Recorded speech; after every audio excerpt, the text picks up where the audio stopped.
In the endless sky, the white clouds float leisurely, and the warm sunlight is sprinkled on the blue sea, accompanied by the sea breeze, and the craggy waves are shining. A small brig sailing ship floats on the surface of the sea, with a cute white sheep's head at the bow, the sail raised, and a simple straw hat painted on the upper part. Nami, how long will it take to get to the restaurant on the sea? After the excitement at the beginning, Luffy, who had been sailing at sea for about 3 days in a row, already felt quite boring. When I used to read comics, I felt very envious of sailing freely on the sea, riding a boat, basking in the sun, blowing the sea breeze, until I really stayed at sea for a long time, and then I realized that I really couldn't do anything on the boat. If you look at the sea restaurant, it will take about a week to see the sea journey, but there seems to be a small island nearby. We can go up and replenish it. Luffy, you can eat too much. Obviously Miss Kia's supplies should be enough for a week, and it will be almost finished in 2 days.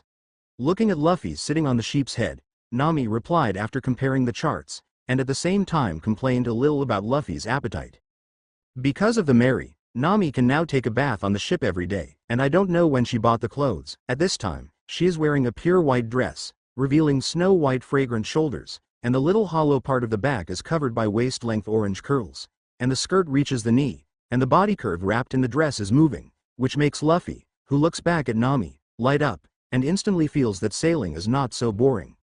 Feeling Luffy's seeming gaze, Nami winked at Luffy, and then in Luffy's stunning eyes, she stretched her waist widely, and her already charming body curves were even more attractive when they were stretched. Eat more to have more strength. Anyway, Zoro is still exercising. Where's Usopp? With a firm will, he looked away from Nami, and Luffy asked about the other two. Zoro is still lifting his barbell. As for Usopp, I don't know what he's messing with. He's been in the warehouse for the past 2 days. But Nami is still very happy that the two of them are busy with each other, so that she can stay with Luffy for a while. For Luffy, Nami has always had a different affection for Luffy since she was rescued 5 years ago, and now that she has finally embarked on a sailing journey with Luffy, this strange affection seems to have begun to sprout.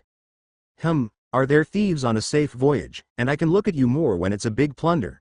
As soon as a stranger broke into the Mary, Luffy jumped directly from the bow to the deck and stood beside Nami. Although Luffy didn't use the domineering of seeing and hearing during the voyage, Luffy still felt it at the first time when someone boarded the Mary with malice. What's wrong, Luffy? Without hearing what Luffy said clearly, Nami asked as she looked at Luffy, who suddenly jumped down. There are 3 people who have climbed aboard the Mary, and it looks like they want to steal our treasure, and there is a pirate ship coming in the distance, so let Zoro know, commanded Nami, and Luffy locked his eyes on the pirate ship that appeared in the distance. As for Usopp, if the 3 thieves want to steal the treasure, they can only go to the warehouse to steal it, and Usopp is now in the warehouse, although he is a little timid and his strength is not very strong, but it is no problem to deal with a few thieves. Okay, I'll call Zoro. Luffy, be careful. But those thieves actually came to steal my Bailey. Luffy, you have to teach them a good lesson. Nami didn't worry too much about these pirates, but Nami was very angry that someone dared to steal her own Bailey. For Nami's attributes of being a fan of money, although Luffy has seen it many times, he still thinks it's strange. Is it true that fans of money are born? Nami, who was wearing a dress, could only move in small steps when she ran, looking at the back of the other party's trot. Luffy found that Nami was still wearing high heels at her feet, and with the body swing driven by running, Luffy's eyes were reluctant to move away. But now is not the time to appreciate, although the pirate ship on the opposite side does not have the existence that can threaten Luffy, but through the perception of seeing and hearing the domineering, there are actually 2 existences on that ship that are stronger than Chloe. Could it be the existence of a certain theatrical version? Ha ha ha, you thieves, you know how powerful my uncle Usopp is. The sound of ping-pong from the side of the warehouse made Luffy, who was originally staring at the pirate ship in the distance, jump. Is this TM Lao Su's new ship about to be damaged in just a few days? Usopp, you bastard, can you be quieter? If there is damage on any side of the Mary, I'll paint you. You were actually climbed onto the boat by a stranger. Luffy, you're really useless. Zolan, who had just been called over by Nami, finally had a chance to taunt Luffy, who had always been Luffy mocking himself. You're exercising over there. Why didn't you find these thieves? Good guy. I was exercising not far from where the thieves climbed up, but I didn't find these thieves, but I still laughed at myself. Zoro, who was asked rhetorically, shut up instantly, and began to look left and right, putting on an expression of what you were talking about. What about Nami? Zoro came out, how could he call Soren's Nami didn't come out? At that moment, there was another thudding sound from the warehouse, this time punching and kicking, and Nami's voice came over, you guys dared to steal my Bailey. This was followed by a continuous slapping sound, and several screams of unknown bodies. When Usopp appeared with 3 strange creatures tied together and swollen into pigs' heads, Nami ran from behind with her hands clapping. How did you change your clothes? Nami, who reappeared, had changed back into her previous long-sleeved jeans. Luffy didn't hear the last mutter, he just nodded at Nami's explanation, and then looked at the 3 thieves who were beaten into pigs' heads. Are you in the same group as that pirate ship? Woo, hurry up and let us go, otherwise, the Golden Dragon boss won't let you go. Plop, plop, plop. Ignoring the 3 people's pleas for mercy, Luffy directly let go of the hand holding the rope, and 3 falling water sounds sounded, and the 3 thieves who were tied up and beaten into pigs' heads by Nami were thrown into the sea by Luffy. Those 3 guys came here in a small boat, and there is a child on the boat. I think they were tied up to work as coolies like Kirby before. Before the 3 thieves could be cleaned up, Nami had already found their boat and walked around. There was nothing in the boat except a child with a rope tied around his waist and the rudder of the boat. I have to say that Nami's speed is really fast when she is looking for treasures. Is there a bonus for money fans? But I heard something from them. Have you heard of the golden sea thief Wu Nan? When talking about this golden sea thief, Nami's eyes were obviously different, and the shiny appearance almost turned into Bailey's appearance. Wu Nan, the legendary pirate who specializes in robbing the gold of the wicked. Zoro seemed to have heard of this man, and already knew who she was talking about when Nami said Wu Nan's name. That's right, it's said that the boss of their gang, the Golden Dragon, has found the location where Wu Nan buried the treasure. Speaking of treasure, Nami's face was full of excitement, and her bright eyes stared straight at Luffy. Her face was almost on Luffy's face, and the look of anticipation on her face didn't give Luffy a chance to refuse at all. However, Luffy has no intention of refusing, although there is a high probability that Wu Nan's treasure is not there, but the pirate ship is not necessarily. Since he has reached out to the Rhodes spaceship, it is natural to need to exchange courtesies. But is there such a guy in the East China Sea? Luffy doesn't remember it at all, but it doesn't matter, it's all a matter of one punch anyway. By the way, what about the kid you're talking about? Luffy asked Nami, remembering the kid who was caught just now that Nami mentioned.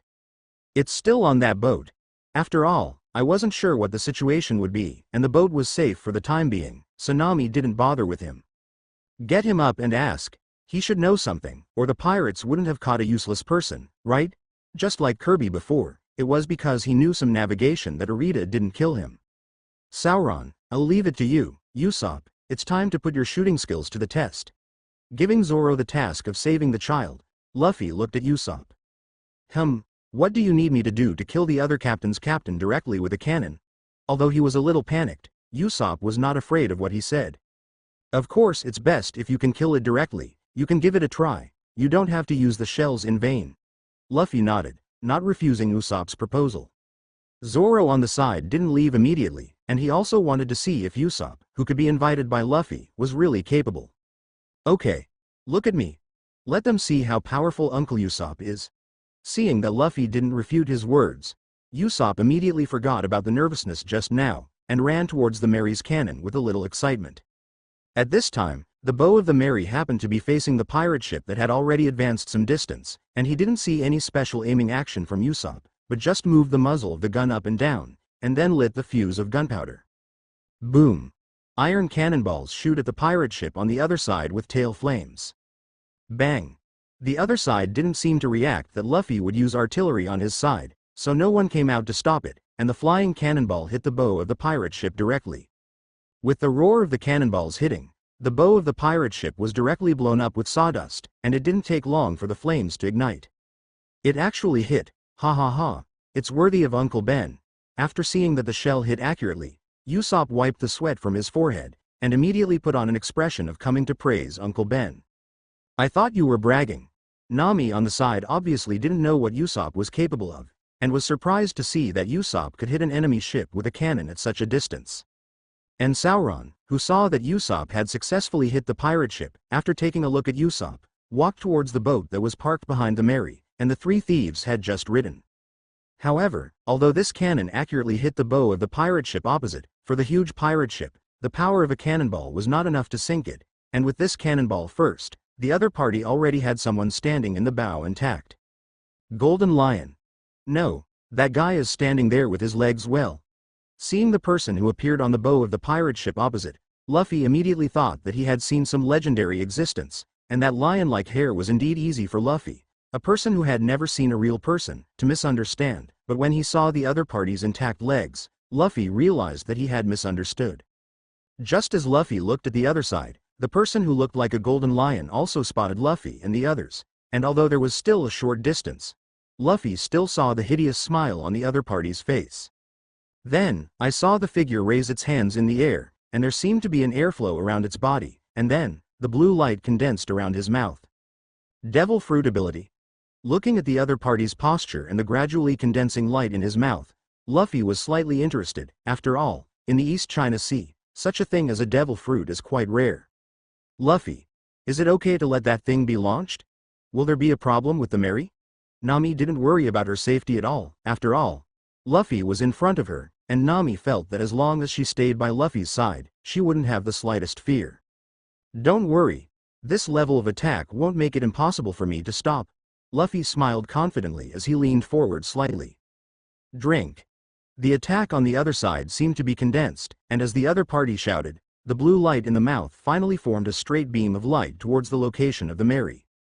The originally calm sea was split by this beam, and the waves spread to both sides of the beam, facing this beam attack with monstrous power, as if it was about to split the sea. Luffy's face was calm, and his left hand held the straw hat that shook slightly because of the strong wind set off by that beam, and his body squatted, his right hand clenched into a fist, and the pitch-black armed color domineering covered it. Luffy flicked his right hand violently, and a layer of blazing flames suddenly covered his jet-black arms and fists with a subtle but violent tremor. His hair exposed outside the straw hat danced in the wind, and the red shoulder jacket also hunted. Fire Fist. The fist wrapped in blazing flames blasted out violently, and with the blessing of the rubber fruit, the arm stretched rapidly, and finally, the pitch-black fist wrapped in flames collided violently with the rushing blue beam. There was no stalemate in the confrontation phase, and the pitch-black right fist wrapped in flames smashed the originally powerful blue beam with a thunderous momentum, and after defeating the beam, the power of the beam did not diminish at all. As the fire fist continued to thrust forward, the seawater along the way continued to be evaporated by the high temperature, forming a mist on both sides of Luffy's outstretched arm. The man with the golden lion hair watched in astonishment as his attack was easily defeated. Even if the black fist wrapped in flames approached quickly, he did not react, and was violently hit in the face by the flame fist as if he was frightened. The fire fist continued to move forward with the lion man who was hit, and the large pirate ship suddenly shattered under the impact of the huge size of the fire fist and the lion man. For a while, the flames were everywhere, accompanied by screams one after another, and people kept jumping from the pirate ship, and those who were directly hit didn't even have time to scream, and they died under this domineering flame fist. Ah! Smack! With the sound of a rubber rope that seemed to be tightened and suddenly loosened and turned back to its original state, Luffy's right hand, which was originally stretched and burning, and the domineering cover that turned black, changed back to its normal appearance. This.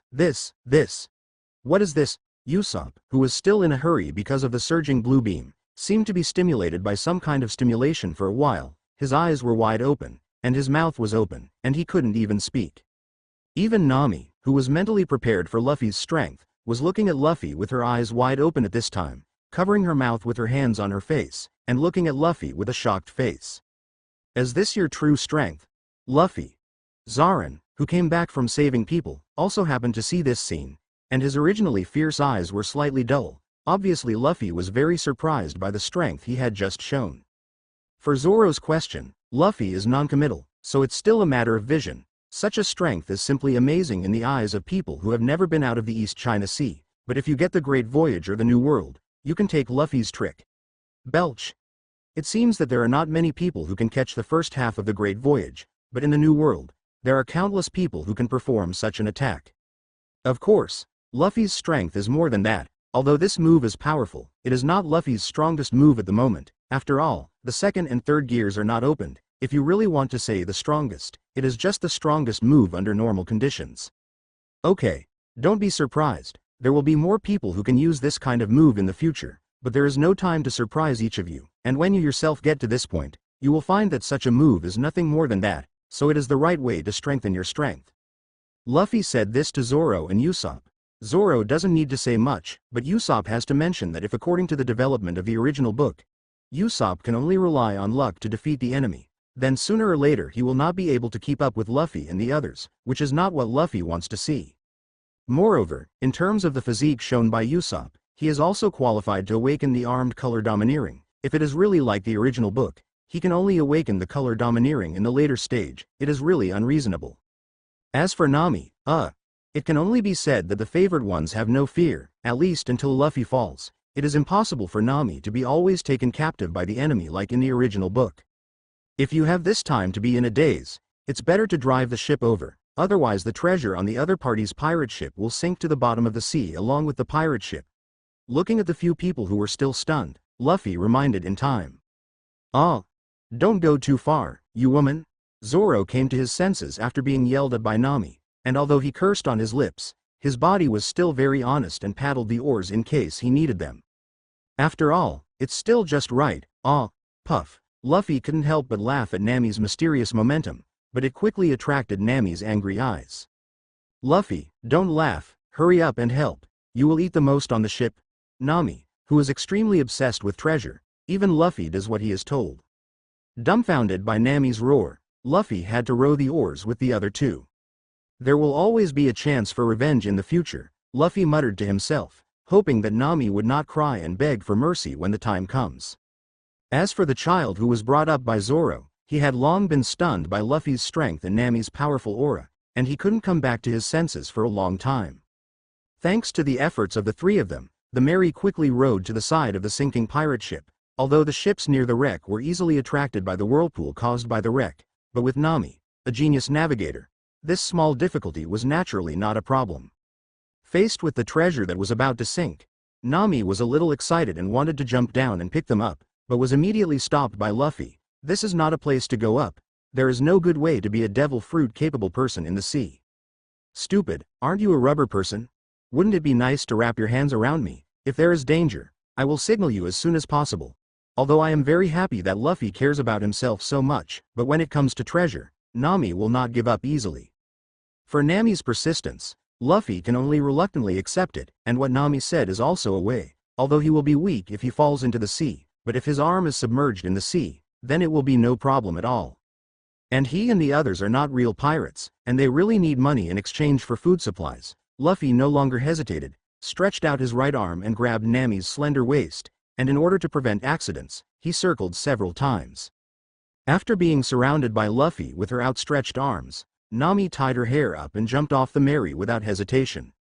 First of all, I did a quick search at the hull of the ship that had not yet sunk, and I was lucky. Most of the treasure was still in the unsunken cabin, and with the speed at which Nami packed the treasure, Luffy soon received a large bag of treasure with his empty hand, and I don't know why Nami's strength suddenly became so great at this time. While Luffy and Nami were still salvaging the treasure, Usopp had already pulled out his slingshot, and one rotten egg after another was shooting at the pirates who were desperately trying to climb the Mary. Those pirates who were still struggling with the strength, after being hit in the eye or even directly in the mouth by rotten eggs, the double torture of mental and physical made them unwilling to give up the idea of climbing the Mary. Although Luffy has been paying attention to Nami's situation, he is also frequently sideways to Usopp's shooting, not amazed at the accuracy of his shooting. But where did so many rotten eggs come from? Luffy doesn't remember that there are so many eggs in the supplies, and the key is that they are all rotten eggs. I hope his rotten eggs are well hidden, otherwise Luffy wouldn't mind throwing them all away if the smell of rotten eggs came from the Mary. Zoro was still paddling manually, and there was no way to do it. If no one rowed, the boat would be carried around by the unquiet waves around it, and if it didn't work, it would be smashed by the debris of a nearby pirate ship. It didn't take long for Nami to tug at Luffy's arm wrapped around her waist and signal for Luffy to pull her up. Luffy didn't hesitate, his right hand contracted directly, and he drove the entangled Nami to rise towards the Mary together. In order to prevent Nami from being touched by the hull, Luffy threw Nami and the treasure bag she was carrying high up.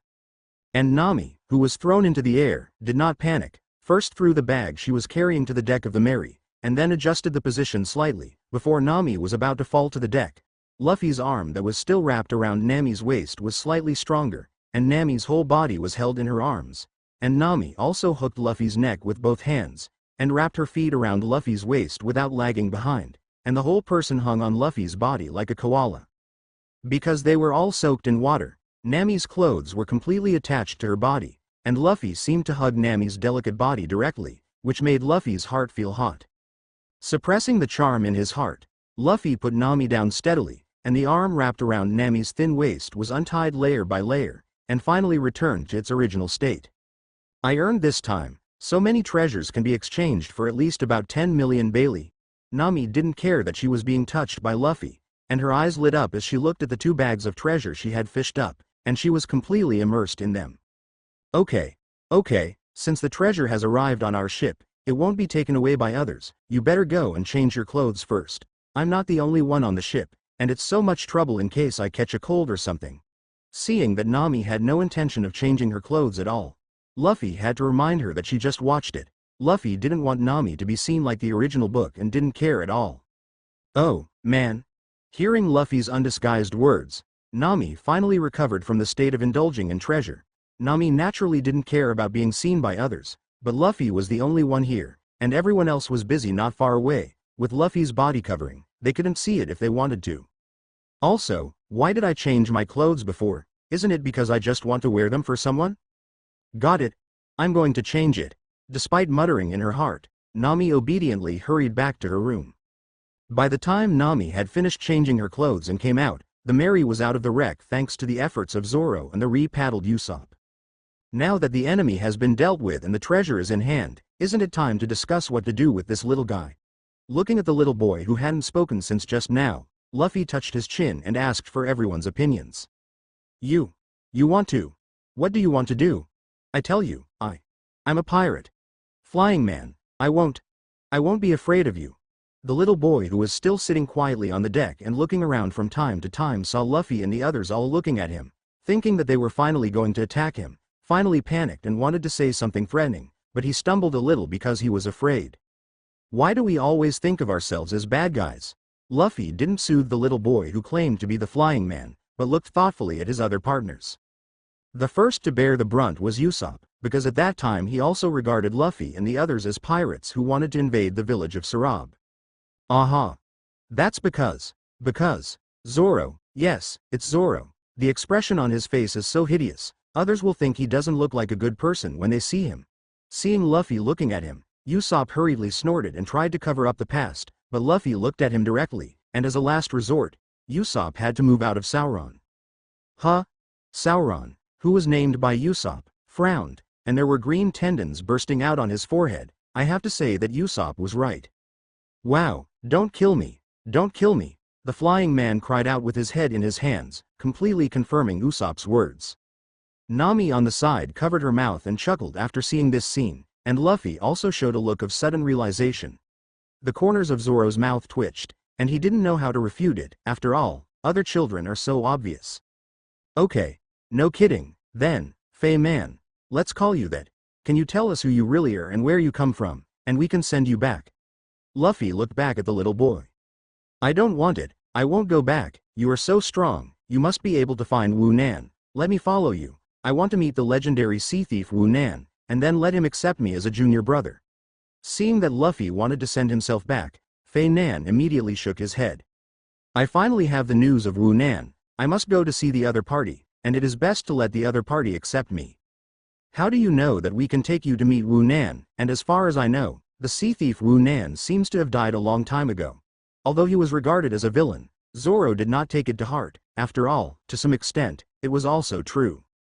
Wu Nan will not die. He is a pirate with an immortal body. I believe he must still be alive. Hearing Zoro say that Wu Nan was dead, the flying man, who was still quite scared of him, forgot to be afraid, and yelled directly at Sauron. It turned out to be a rebellious little ghost who ran away from home, but the Odin cooked by the uncle here is really delicious. On a small boat with an Odin store, Luffy and the others were eating the Odin on the plate in front of them with relish. Outside the cabin, the Mary was being roped to the boat to prevent it from drifting. What a rebellious little ghost. I want to be a man of Wu Nan's little brother. Blame Grandpa for talking too much. Hearing Luffy call himself a rebellious little ghost, Fei Nan immediately shot back loudly. At the same time, he did not forget to complain to the owner of the Odin restaurant, that is, his grandfather Iwazo. You can't do anything but cause trouble to your family. For the bear child, even if the other party is for the so-called dream, Luffy should also teach a lesson. Damn, I still want you to take me to Wu Nan, HMPH, I don't need you to bring it, I'll find it myself. As he spoke, Fei Nan huffed and prepared to leave his grandfather's boat. Good guy, do you want me to take you there or is it for my good? Luffy was a little speechless, and sure enough, the bear child was annoying everywhere. Uncle, if I'm not mistaken, you should know that pirate named Wu Nan, right? Generally, this kind of plot, even if Luffy hasn't seen the theatrical version, he can roughly guess the relationship between the characters in it. And after hearing Luffy's question to his grandfather, the flying man who wanted to get out of the door immediately stopped, and looked at Iwazo, who was still making Odin, in disbelief. Iwazo was silent for a while, but he didn't stop making Odin in his hands. Finally, under the gaze of Luffy and the flying man, Iwazo slowly told the story of his childhood. The plot is very old-fashioned, two people who originally had a good relationship, but they are ready to part ways because of a disagreement in philosophy. Because of this, the two fought on the edge of the cliff, but in the process of fighting, the two fell off the cliff at the same time. When the two were hung on the branches of the cliff, because the life-saving banner could not bear the weight of the two, Iwazo let go of the hand that grabbed Wu Nan in order to keep Wu Nan alive, and was ready to sacrifice himself. However, it can be said that it was lucky. Iwazo was rescued by a passing ship, and while Iwazo was unconscious, Wu Nan embarked on a sailing journey alone. Why? Why haven't you ever told me this before, Grandpa? After listening to the story of Iwazo's childhood with Wu Nan, Fei Nan couldn't help but roar loudly anymore. The person I've been looking for is actually a good friend of the person closest to me. However, knowing that he had always wanted to find Wu Nan, his grandfather never told him what he knew. What about telling you? Will you give up looking for Wu Nan after telling you? Iwazo didn't speak. This was Luffy asking Fei Nan rhetorically. But uncle, do you know where Wu Nan's treasure is hidden? Maybe if you find this location, many questions will be answered. Ignoring Nami, who heard the treasure next to her and her eyes lit up, it was obviously such a serious occasion. Did you really expose your true nature after staying together for a long time? Originally, according to Fei Nan, the captain of the pirate group before, Golden Dragon, had already obtained the map of the treasure. But now that everyone has sunk to the bottom of the sea, Luffy can only directly ask about the rock reservoir that is Wu Nan's good friend. Well, if he were still alive, he might still be able to see him in the place where he hid his treasure, and if he wants to come now, he must be willing to sit down and taste the Odin I made. Iwazo did not refuse, but agreed with a slight sigh. And the flying man, who had been standing by the side of the boat, also quieted down, and had no intention of continuing to leave. In that case, let's go. By the way, uncle, how much does it cost to eat these Odin? After eating the last bite of Odin, Luffy looked at Nami and the others, and found that they had all finished eating, so he was ready to pay and set off. It's impossible to eat an overlord meal, with Nami here. Naturally you don't have to worry about money, and with Nami's character, she won't take advantage of ordinary civilians. Forget about the money. If you can save the flying man from the pirates, it will be my gratitude to you. Hearing Luffy's words, Iwazo waved his hand.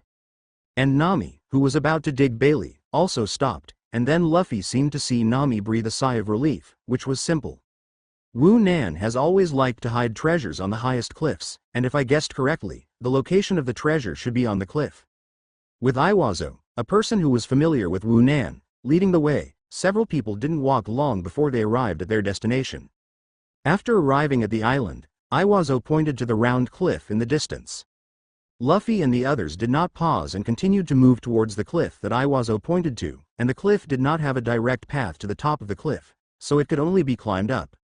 The group was led by Luffy at the front, followed by Nami, Usopp and Iwazo, and finally Zoro pulling the flying man. It's so high, this cliff.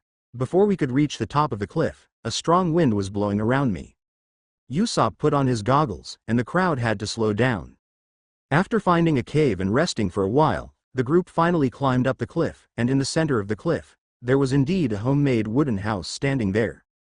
Fei Nan, who had been quite excited since he came to this island, was the first to rush to the house. However, when the door was opened, there was nothing but a fireplace. Sauron expertly pushed the fireplace open, and a passage to the underground appeared where the fireplace had been. "You're too skilled, aren't you?" Luffy gave Zoro a look of admiration for finding the secret passage in the first place. "It's a strange thing that this house is like this, isn't it strange that there are no roads here?" replied Sauron. "All the way down, I finally found the last room, but this time it was Nami who couldn't help it, and regardless of whether it was dangerous or not, she pushed the door straight in.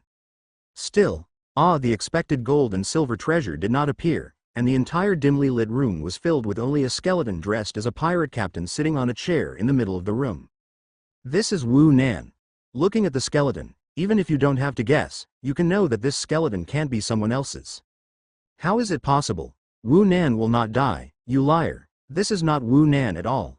And the flying man, who had been in a state of excitement, finally couldn't help but roar loudly after seeing this skeleton, and tears couldn't stop falling. Iwazo paused for a long time, took off the Odin that he had tied to his head, slowly walked over to the skeleton, and poured the Odin in the pot in front of the skeleton without saying a word. "Look, there's a lot of writing written on the walls around here." Unlike Nami, who was devastated by the lack of treasure, Usopp found handwriting written all over the walls as she looked around. "That's right, this is Wu Nan's handwriting." Iwazo put the pot down and looked at Wu Nan's message on the wall. "Nami, how long will it take to get to the restaurant on the sea?" Bidding farewell to the Iwazo ancestors, Luffy and the four of them set off again on their original route. There may be 3 more days, maybe 2 days," Nami replied weakly. Since leaving Wu Nan's house 3 days ago, he has been depressed, and his long orange hair, which was originally bright, looks a little dull at this time. "I say, you have to be prepared to go home empty-handed, and hasn't the treasure of the Golden Dragon already been fished up by us? Is it necessary to be depressed for so many days?" Luffy looked at Nami's listless appearance with a helpless face. "That's right, because judging from the suicide note left by Wu Nan returned all his treasures to those who were robbed by him before he died, and the house where Wu Nan died did not have any treasures. And his suicide note is mainly about Iwazo, and those handwritings show the last moments of his life." He realized that the idea of Iwazo was the treasure he really wanted to seek, and that the process of his voyage was exactly the treasure he wanted. "And, as far as I know, there is a great deal of gold somewhere along the Great Route, and if you are so depressed now, when will we find it?" Ordinary persuasion is obviously useless, and Luffy can only prescribe the right medicine and tell the gold that exists in the Sky Island, but he doesn't specify it. "Well, really, are you really not lying to me? Where is the gold?" As if somewhere the switch was turned on, hearing Luffy mention gold, Nami, who was still depressed, immediately burst into flames, grabbing Luffy's collar and shaking it constantly. "Hey, Luffy, you didn't deliberately lie to him just to cheer her up, did you?" Zoro is obviously skeptical of Luffy's words. Everyone was born in the East China Sea, and they have never walked out of the East China Sea. Why do you know so much? "That's right, Luffy, Nami's depression will only pass in a few days, but if you lie to her, your future food money and pocket money will probably be gone." Usopp on the side obviously didn't believe it either. He felt that Luffy was more braggadocio than him. "Luffy, you shouldn't be lying to me, are you?" After Zoro and Usopp expressed their disbelief one after another, Nami's original spirit was weakened again. With tears in his eyes, his hands clasped in front of his chest, and his moving look at Luffy, Luffy couldn't refuse. "You've all heard the story of Rolando, the big talker, right? All I can say is that Rolando is not a liar." Not to mention more, Luffy felt that it was enough to say so much, and the rest would wait until they actually arrived at the Sky Island. "Rolando, do you mean that Golden Country really exists?" Hearing Luffy say that Rolando was not a liar, several people who knew about Rolando's story immediately became interested. And the most important thing in this story is naturally the Golden Town for which Rolando died. Hearing the news that Luffy actually had a golden township, Nami's spirit, which was about to be depressed again, immediately came to a 180-degree reversal. Those moist eyes completely changed into Bailey's shape, and he looked directly at Luffy like that. "So if you want to get the gold early, you have to be up, or someone else might take it later." Luffy didn't explain much, glanced at Nami with his hands on his chest, and then didn't care how Nami pleaded, just didn't say a word. "All right, let's speed up and go. Usopp, Zoro, go paddle." Nami, who was completely aroused by the fighting spirit of the Golden Township, immediately gave orders to the two people who were sitting on the side resting. "Don't go too far, you woman."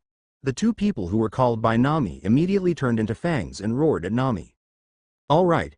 Let's go on the great voyage," Nami shouted menacingly, ignoring the roars of the two of them. In this way, the Mary moved quickly under the command of Nami, who had regained her spirits. Bharati, a restaurant on the sea that originally took 3 days to arrive, arrived in 2 days under Nami's pressure. And the price paid for this is that the three of them, including Luffy, almost became dogs. Looking at the ship in front of them, Luffy, Zoro, and Usopp finally breathed a sigh of relief. After parking the Mary, Luffy dragged Nami, who still wanted to continue sailing, off the ship. Sauron and Usopp followed, and just like that, the four of them entered the restaurant called Bharati. As soon as Luffy and the others stepped into the restaurant, a figure in a suit twisted in a strange posture. "Oh, beautiful young lady, it must be love that makes us meet here. Can you please have lunch with me with your face?" Yellow hair, curly eyebrows, black suits, and the image of love in the eyes when you see a beautiful woman, Sanji is right. At this moment, Luffy was a little hesitant whether it was time to invite Sanji on the ship. Didn't this lead the wolf into the house? Just when Luffy was struggling, a white arm stepped over Luffy's arm and grabbed Luffy, and at the same time, a soft place also leaned on the outside of Luffy's arm. "Ah, I'm sorry, I've already been invited." Nami, who was holding Luffy's arm tightly, ignored Sanji's outstretched hand, smiled slightly, and refused without hesitation. "I'm sorry, I have a partner." He bowed slightly to Nami, and then looked at Luffy, who was holding Nami's arm. "Tisk, you guys are really lucky, you are actually favored by such a beautiful young lady." Luffy looked at Sanji speechlessly, which was completely different from his tone, and deepened his hesitation again. Even if you want to invite him on the boat, you have to let him change the character of not being able to walk when he sees a woman, and the original Nakayama has suffered a lot for this reason. "Who is this guy? Suddenly he came out of nowhere and stopped us. Is it a waiter at this restaurant?" Maybe the two of them were born to rush, and after Zoro walked into the restaurant, he saw Sanji, who was blocking in front of Luffy and Nami, and directly opened his mouth to mock. "Huh, you green algae head really dared to say, 'I'm the second chef here, not a waiter, remember it for me.'" Sanji is not scared of Solon at all, and it is good to come up with a nickname. As for whether it is a guest of the restaurant or not, Sanji doesn't care at all. "Huh, who are you talking about with your eyebrows dead green algae?" Sauron, who was nicknamed, naturally fought back. The two who had been together for a long time were almost glued to each other at this moment. At this moment, Luffy felt that there seemed to be nothing wrong with inviting Sanji on board. After all, no matter how you look at it, he has a different fate from Zoro. Luffy habitually touched his chin and sneered to himself. The two of them, who were still bickering, shivered in unison and looked around at the same time, as if there was some enemy around. Wow, the food at this restaurant is delicious.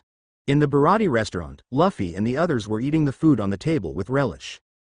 It can only be said that it is a famous restaurant on the sea, and the taste is more delicious than any food I have eaten before. Quite good. Hearing Usopp's exclamation, Sauron was also full of approval. For him, he had been working as a bounty hunter to make a living. In this part of the East China Sea, there are no pirates with bounties high enough to make Zoro consume high-end restaurants. It was indeed the first time that I was able to taste Bharati's cuisine. "Beautiful lady, this is a dessert after dinner, please taste it." Just as Luffy and the others were about to finish eating, Sanji put it in front of Nami with an obviously carefully prepared dessert. "Well, I didn't order dessert, I wouldn't have to charge extra, would I?" Looking at the dessert in front of her, Nami didn't refuse at the first time, but looked at Sanji with a slightly pitiful expression. Seeing Nami's expression, Sanji's body immediately twisted weirdly again, and his eyes turned into pink hearts again. "Hey, what about ours, Chef Say?" Zoro on the side looked at Sanji as he picked his teeth. "How about 3 million Baileys for dessert, green algae, do you need one for each of you?" Hearing Zoro's words, Sanji, who was still twisted into a ball, immediately returned to normal, and spoke a little provocatively. "You goddamn curly eyebrows, color cook." Naturally, he couldn't get 3 million Bailey Sauron, and he didn't have to have this dessert, but he was just unhappy with Sanji's obvious sexism. "Come on, Luffy, take a bite of this dessert, it tastes really delicious." Nami scooped a spoonful of dessert and stretched it out to Luffy with a little anticipation. Looking at the spoon in front of him, which was obviously the one Nami had just used. Luffy bit it in Sanji's eyes as he was about to breathe fire. I'm so envious, bastard, to be able to get the favor of such a beautiful young lady, damn it. Looking at Luffy's appearance of enjoying it with his eyes closed, Sanji couldn't bear it anymore, so he could only be reluctant to look at Nami's smile and look at Luffy, and leave with a broken mouth. Hey, I said you two don't go too far. Watching Luffy and Nami eat dessert one by one, even Zoro finally couldn't bear it anymore. Hearing Zoro's resentment, Nami glanced at Zoro and scooped the last bite of dessert into Luffy's mouth under his angry gaze. Threefold, Nami, are you the devil? Usopp, who was still resting with his bulging belly as if he was full, was shocked when he heard what Nami said to Zoro. Just when a few people were sitting at the table to rest after eating, there was a sudden commotion outside the restaurant. Then, a man in a striped suit walked in with his arm by the arm of a richly dressed noblewoman. And after seeing the man come in, the guests who had been eating quietly began to talk about it. Obviously they all knew this man. And from the surrounding discussions, Luffy and the others also learned about the identity of this man. Captain of the Navy Headquarters, Tekken Fenbuddy. For this man who calls himself Iron Fist, Luffy doesn't know whether to say that he is arrogant or has dreams. I don't know if Carp knows such a person, but with his character, even if he knew, he probably wouldn't care. What follows is the farce like the original book. That captain pretended to be B and was not replaced by C. With a loud fight, the captain's dining table had been split in two and smashed in half. Is the inertia of this plot so great? What about the bounty hunter brothers in the original book? For the farce in front of him, Luffy just watched quietly, but at the same time he was thinking about the plot. It stands to reason that he should have been a lot of time in advance, but he didn't expect to encounter this plot like the original book, and Luffy didn't know if it was good or bad. I didn't expect that the chef to be quite capable of fighting. Zoro put one hand on the back of his chair and watched with interest as Sanji grabbed the Navy by the neck and lifted him up. It was Usopp, who was sitting in his chair with a serious face. But looking at his slightly trembling legs under the table, I don't know what he was afraid of. But is this restaurant really okay? However, Nami is a little puzzled by Sanji's behavior, and won't this really cause trouble for the restaurant? Luffy is non-committal, although he is a captain of the Navy headquarters, but if you really want to talk about it, the captain of the headquarters is equivalent to the level of a miscellaneous soldier, right? Let's not talk about whether the Navy has this idle matter, even Fenbuddy himself. I guess I don't have the face to report that I was beaten by a restaurant chef, right? Although that's how he threatened Sanji. Fenbuddy, who was thrown to the ground by Sanji, got up and was about to continue talking. At this time, another sailor ran in outside, and looking at his hurried expression, it was obvious that something urgent had happened. Up. Oh no, Captain, the combatant of that Creek pirates we captured 2 days ago has fled. What did you say?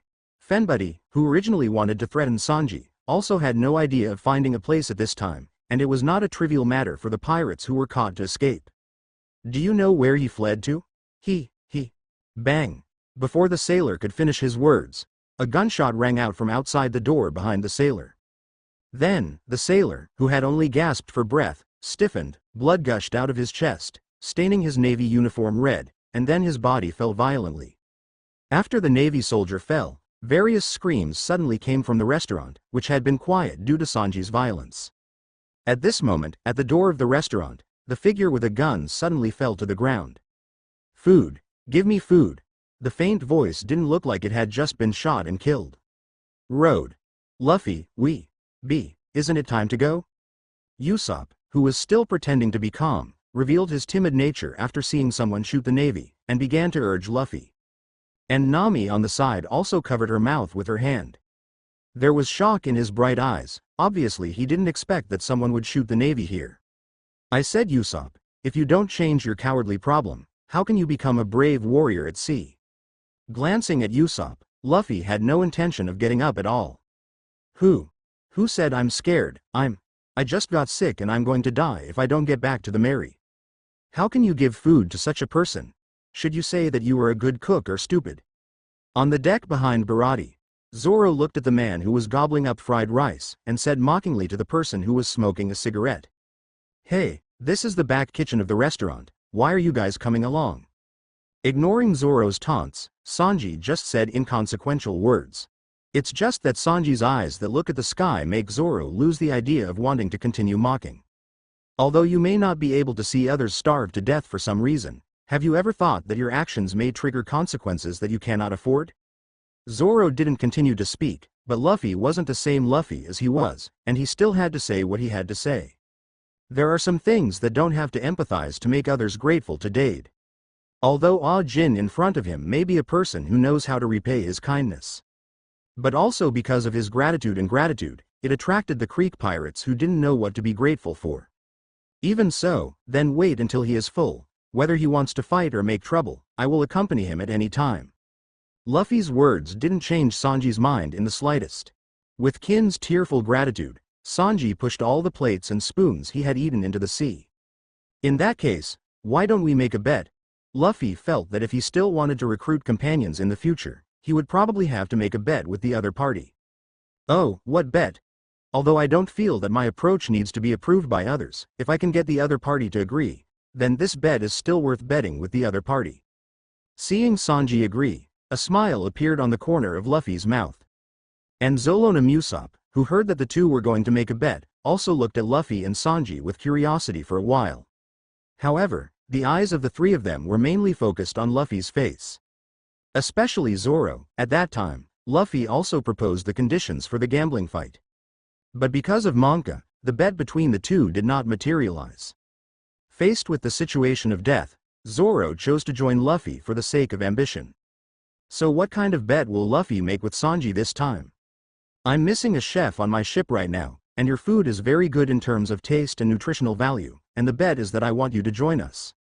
Although he can't cook, Luffy, who has helped out at Magino's bar since he was a child, has also been taught by Magino and naturally knows a little about the nutritional combination of food. And with the plot of the original book, Luffy naturally does not doubt Sanji's level as a chef. Thinking of Magino, Luffy's mind flashed with that gentle smile, but quickly suppressed it. I can't go back for the time being. Sure enough, he still didn't mention what would happen if he lost. Zoro nodded secretly, although he didn't know what to bet on, but the bet Luffy had already finished. Just like the bet I made with myself before, I still don't think he's going to lose. Condition? I didn't expect Luffy to get on his ship by himself, and Sanji wanted to refuse at the first time. Hearing that Sanji wanted to refuse, Luffy directly interrupted him. Don't be in a hurry to refuse. Why don't you listen to the content of the bet? Sanji didn't speak, just stared into Luffy's eyes. It seemed that he wanted to see something in those resolute eyes. You gave that Ah Jin a meal today, and we will bet on whether that Ah Jin will bring his captain to snatch Baratie. Without waiting for Sanji to say anything, Luffy continued. If you think this bet is not good for you, after all, the other party is also a pirate, then I can add a little more. Just bet on whether you can stop the group of pirates. Are you underestimating us because we're chefs? Without answering Luffy directly, Sanji felt that Luffy underestimated Baratie too much. Underestimated? If you think it's underestimated, then it's underestimated. How about it? Do you want to make this bet with me? Luffy didn't explain much about anything. Looking at Sanji, who was smoking a cigarette and was silent, Luffy was not in a hurry, and patiently waited for the other party's answer. I'll promise you your bet for Sanji.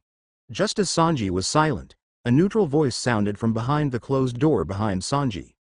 The corners of Luffy's mouth raised slightly, not so much that this bet was a gamble with Sanji, but that it was a bet between Luffy and Jeppu. As early as just now, Luffy found Jeppu who had been standing behind the door. And the second half of this bet was also deliberately put forward after perceiving Jeppu. The purpose is just to let Jeppu know that he and the others have the strength to enter the great voyage. Hey, stinky old man, do you want to drive me away like that? Facing Jeppu, who suddenly opened the door and came out, Sanji was not panicked by the bag, but just scolded Jeppu in a flat tone. Wow! The sudden appearance of Jeppu did not scare Sanji, but startled Usopp. Then he screamed again after seeing the other person's wooden right foot. Jeppu ignored Sanji, and instead locked his eyes on Luffy in front of Sanji. Boy, it's best if you can take this guy away, but do you have the strength to enter the great voyage? Jeppu's eyes were sharp, and he stared at Luffy without blinking, as if he wanted to see Luffy through completely.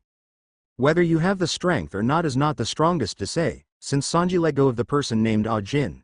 Then let's wait and see. After all, if you lose, I will naturally help my partner, and then you will know whether I have the strength or not.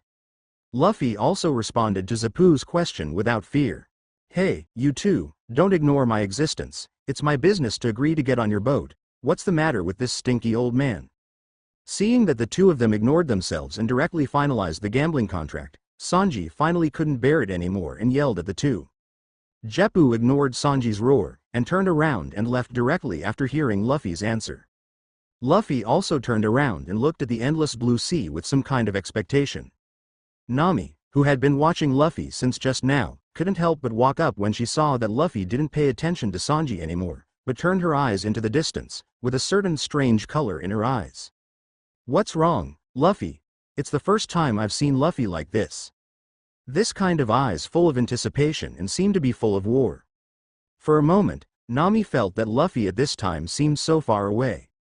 Shaking his head slightly, Luffy didn't answer Nami, just glanced at Zoro slightly. Now that the Creek pirates are here, then, Hawkeye, you should be there too, right? He didn't make Luffy wait too long, and the day after Ajin left, he came back with a man wrapped in heavy armor and a bandage on his head. However, the man who was supported by Ajin was weak at this time, and his body was basically relying on Ajin's support to barely stand. At this time, he was pleading with the chef of the restaurant with a weak face, hoping that someone would give him a bite to eat. Even pushed away Ajin, who was supporting him, and knelt on the ground with 5 bodies. There were still a lot of guests around, but most of them were in a state of fright. This man is. You can't go wrong, it's the admiral of the Creek pirates, the leader of the 5,000-man fleet, Creek. Is it really him? But how did he become like this? Constant muttering came from the mouths of the guests around them. The man who fell to his knees didn't show any anger, and still pleaded with the restaurant chefs, including Sanji, over and over again. Luffy looked at Sanji standing in the middle of the chefs. I want to see if he will serve fried rice to keep Creek full as in the original book after accepting the bet. Oh, do you want to eat? One of the big chefs was not afraid of Crick's name, and was rubbing his hands together to ask Crick. By the way, this one of your subordinates was kicked out by me yesterday because he didn't have money to eat. It can be said that this one is also a person who has been blinded by money, and thinking of this, Luffy glanced at Nami without a trace. As if sensing some kind of malice, Nami looked towards Luffy. Her instincts told her that Luffy was thinking something bad. Sensing Nami's silent inquiry, Luffy continued to turn his gaze in Sanji's direction without changing his face. As if sensing Luffy's gaze, Sanji first glanced at Luffy, and then walked towards the kitchen amid the dissuasion of the chefs around him. Luffy shook his head. He could only say that his personality was like that. Even if it can be changed, it is not enough to have an effect in 1 or 2 sentences. Maybe only deep pain will make people repent, right? It didn't take long for Sanji to come out of the kitchen with a plate of fried rice that was still steaming. Bring the fried rice to Crick, who is kneeling on the ground. Eat, I don't feel hungry. Looking at Crick, who took the plate and gobbled it up, Sanji didn't leave, just lit a cigarette next to him and smoked it. However, Sanji's leisurely life did not last long. As Crick ate up the fried rice on his plate, he struck Sanji in the abdomen with his elbow wrapped in heavy armor before everyone could react. Sanji was directly hit by this sudden attack, and the cigarette in his mouth spewed out directly under this blow. Then the corners of his mouth flew out with blood, completely shattering the tables and chairs along the way. Now that you're full, it's time to get down to business. I think this restaurant is very good. It's disguised as a restaurant, and when you get close to the enemy, you suddenly attack. No one would have thought that the restaurant would be full of pirates, right? Crick, who had regained his strength, changed the appearance of pleading in a low voice just now, and was completely in a commanding and tyrant posture. Chief Crick, you promised me that I would bring you here if I didn't make a move on this restaurant, you. Jin on the side obviously didn't expect Crick to backtrack, and was trying to pull Crick to intercede at this time. Yes, didn't I promise not to kill them? Replied Crick as a matter of course. I have to say that if he has enough strength, such an act can indeed be called a hero. But there are no ifs, at least in Luffy's eyes. His current behavior is as ridiculous as a clown. It can only be said that the frog at the bottom of the well also has the benefits of the frog at the bottom of the well. At least until he realized how vast the world was, he could dream to his heart's content. But as a price, when the world tells him the truth, he needs to use his life to understand. It stands to reason that after seeing the power of Hawkeye, Crick should be a little more restrained. However, he ignorantly believed that the other party had only eaten the devil fruit to make him retreat from the great voyage. As everyone knows, even if it is the power of the devil fruit, it is not something they can compete with. There are even some devil fruits whose power brings disasters that are more terrifying than natural disasters. Ahem, I won't allow you to take this restaurant. Sanji stumbled up from the ground, holding his abdomen with one hand and looking at Crick with stubborn eyes. I already owe enough to the stinky old man, and I must not let the other party take away the stinky old man's most cherished restaurant.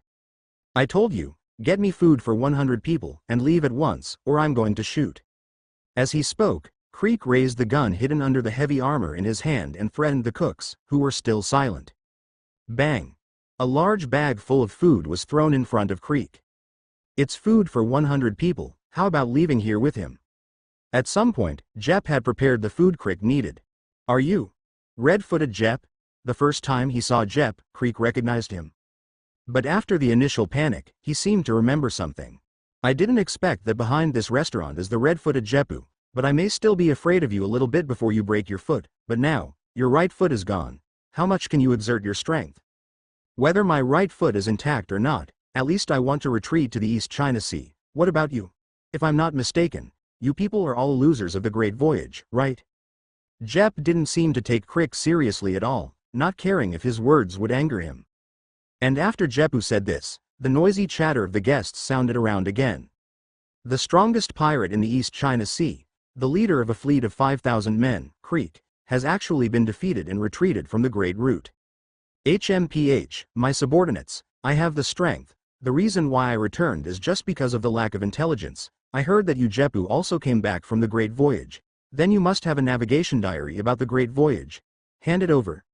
I believe that as long as I have your voyage diary, I will definitely be able to conquer the Great Voyage known as the Pirate Graveyard.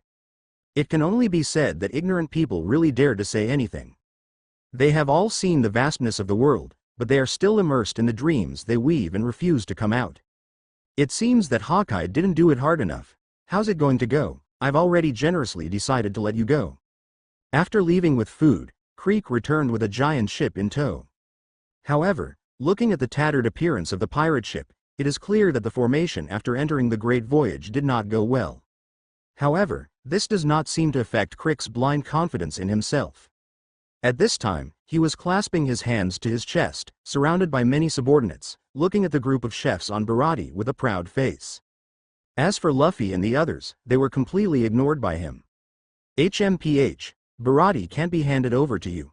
That's right, you're underestimating our Baratie chefs. The chefs of the restaurant on the sea responded to Crick one by one. At the same time, the hunk chef seemed to be tinkering with something. Soon, two huge planks spread out on both sides of the fish-shaped boat like fins, enclosing the entire ship and forming a wide square. Come on, if you bastards want to fight, we won't be afraid of you. After unfolding the fins, Patty, the hunky chef, somehow pulled out a bazooka-like object and aimed it at the Crick pirates. It seems that you are not going to leave, since this is. Seeing the cooks draw their weapons one after another, Crick was about to command his men to attack, when suddenly one of his subordinates seemed to have noticed something and immediately interrupted Crick's words, looking extremely panicked. Crick. Chief, the man is chasing after him. Damn, I'm back in the East China Sea, and he doesn't even plan to let us go? Crick, who was interrupted by his subordinates, wanted to teach him a lesson, but after hearing the younger brother's report, Crick immediately looked in the direction that the younger brother was pointing. There was also a cold sweat left on the originally invincible face. The Crick pirates, who were originally still menacing, have become a mess at this time. It seems that he is terrified of what is about to happen. And that's exactly what happened. Just as the Crick pirates were in chaos, an invisible attack tore through the air and swept straight past the already crumbling pirate ship of the Crick pirates. The moment the attack hit, the massive ship split apart as if it had been sliced open. The hull, which had been split in half, was tilted to the sides, and the cuts were smooth and flat. And the pirates who were fleeing from the ship, those who were originally in the split part of the ship, were also split in two by this attack like the split hull of the ship. For a time, stumps and severed arms were scattered all over the deck. Then it slid into the sea with the toppled hull, and the blood splattered the pirate ship, staining the sea red. At this time, on the sea not far from the pirate ship, a small boat shaped like a coffin was slowly sailing over. In the small boat, a figure was slowly retracting a large black knife and carrying it back behind its back. The bloody scene didn't cause Luffy any discomfort. Even Nami is calm because she has seen the cruelty of the fishman pirates, not to mention Sauron, who has been a bounty hunter for many years. Only Usopp, who had never seen such a scene before because he had always lived in a peaceful village, was now shaking his legs and covering his mouth with his hands. The feeling of nausea kept coming up, and then I finally couldn't help but run to the side, holding on to the railing and vomiting towards the sea. Luffy glanced at him and didn't think anything was wrong. Usopp wants to grow, and sooner or later he will get used to such a scene. How? Seeing the slash of the world's #1 swordsman, do you still have the courage to step forward and challenge now? Without any intention of comforting Usopp, Luffy just looked at Zoro on the side. The man with the eagle eye, the #1 swordsman in the world, is really ridiculously strong. Without answering Luffy's question, Zoro just stared at the figure sitting with the knife on his back. The hand that unconsciously held the handle of the knife was trembling slightly. It's not because I'm afraid. There was not the slightest fear in the eyes that swelled with majestic battle intent. Only one thing called ambition is burning. As if sensing the scorching gaze here, those eagle-like eyes looked at Sauron. But after only a short pause, he looked at Luffy, who was standing next to Zoro.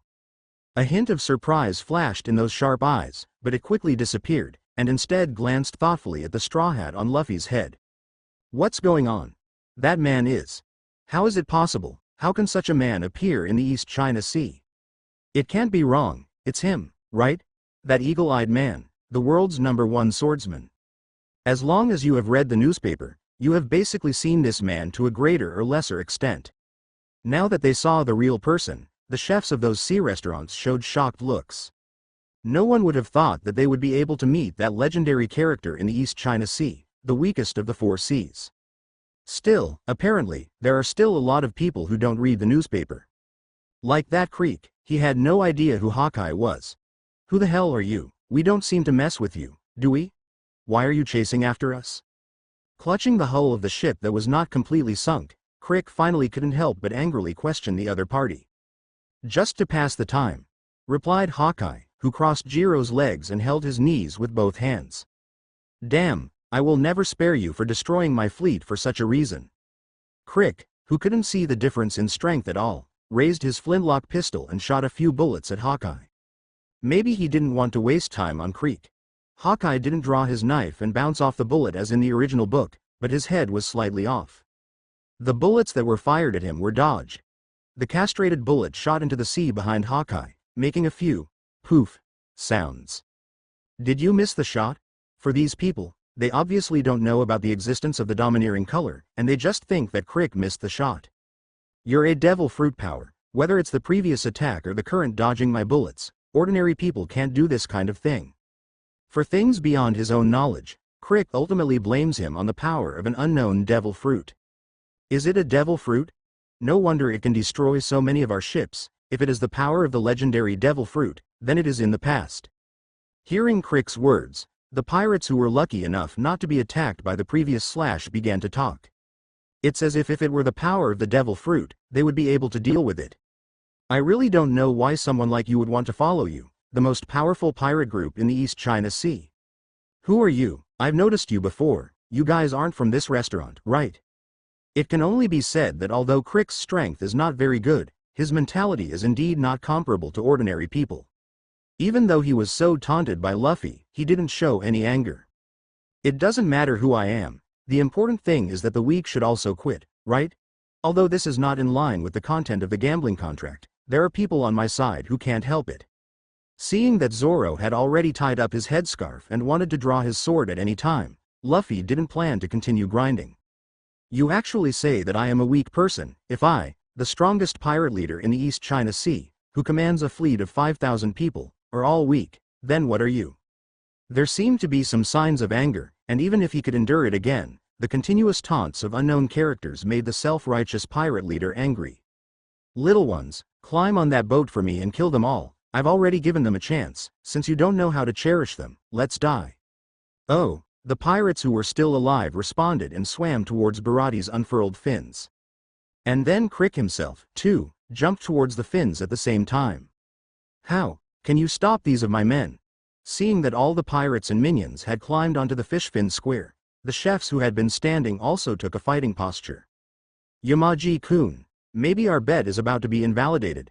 Ignoring Crick's clamor, Luffy glanced back at Sanji, who was standing in front of the chefs, and said, "Why, are you scared? Don't worry, these pirates, we'll take care of it ourselves."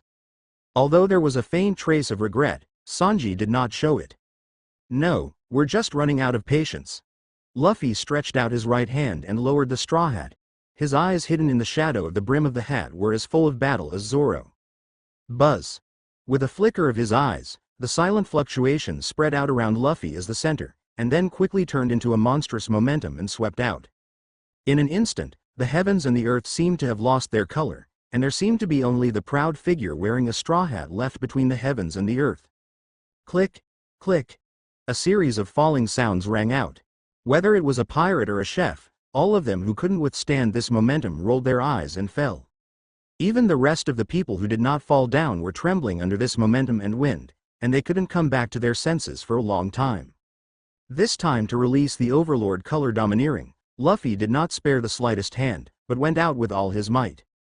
In addition to avoiding Nami and Usopp, even Zoro is covered by Luffy's domineering color. If he can't even withstand his Overlord domineering, then there is no need for Zoro to challenge Hawkeye. This domineering spirit is not to deter the Creek pirates, but to challenge it with eagle eyes. Now this area is still awake, except for Hawkeye, who is completely unaffected, only Luffy and his party, Crick, Akin, Sanji, and Jep. And Crick and Ah Jin, who bore the brunt of the attack, even if they did not faint, were glazed with eyes at this time, completely stunned in place. What's going on? I hadn't understood the meaning of what Luffy said before, but when I saw the few people still standing around, I didn't understand what was going on at all. "Hey, Patty, what's wrong with you? Wake up." Seeing the big guy next to him who had been arguing with him fall to the ground at this time, Sanji helped him up a little anxiously, wanting to see what was wrong with him. "Hey, what did you do to him?" Seeing that he couldn't wake up Patty, Sanji looked at Luffy as if he wanted to question Luffy. "It's just that I can't bear the momentum and faints, and I'll wake up after a while, so it shouldn't be a big deal." Jeppu next to him heard Sanji's yell, stopped him from wanting to step forward, shook his head and explained. Although Jeppu didn't know that the Overlord was domineering, he still had the vision he should have. "At least you can tell that the people are just fainting. You guy, what did you do with them? Is this also the power of the devil fruit?" When Sanji spoke, Creek also came to his senses. Looking at the fallen men around him, he once again blamed the situation on the devil fruit in complete incomprehension. The sorrow of the weak, Hawkeye, who had been stopping not far away, finally didn't want to listen to Crick's nonsense, and pulled out the black knife behind his back. With a wave of his hand, a cyan sword chi slashed out, instantly splitting Creek, who was still standing, in half. "I can't imagine that in this small East China Sea, there can be a young overlord like you. It seems that my trip was not in vain. I will take your battle book." Without even looking at Crick, who was hacked to death by his own casual stabbing, Hawkeye pointed the black knife he swung at Luffy, and his sharp eyes locked on Luffy. "Hey, Luffy." Zoro, who had been staring at Hawkeye, saw that Hawkeye's attention was completely on Luffy's body, and he only felt that he was completely underestimated.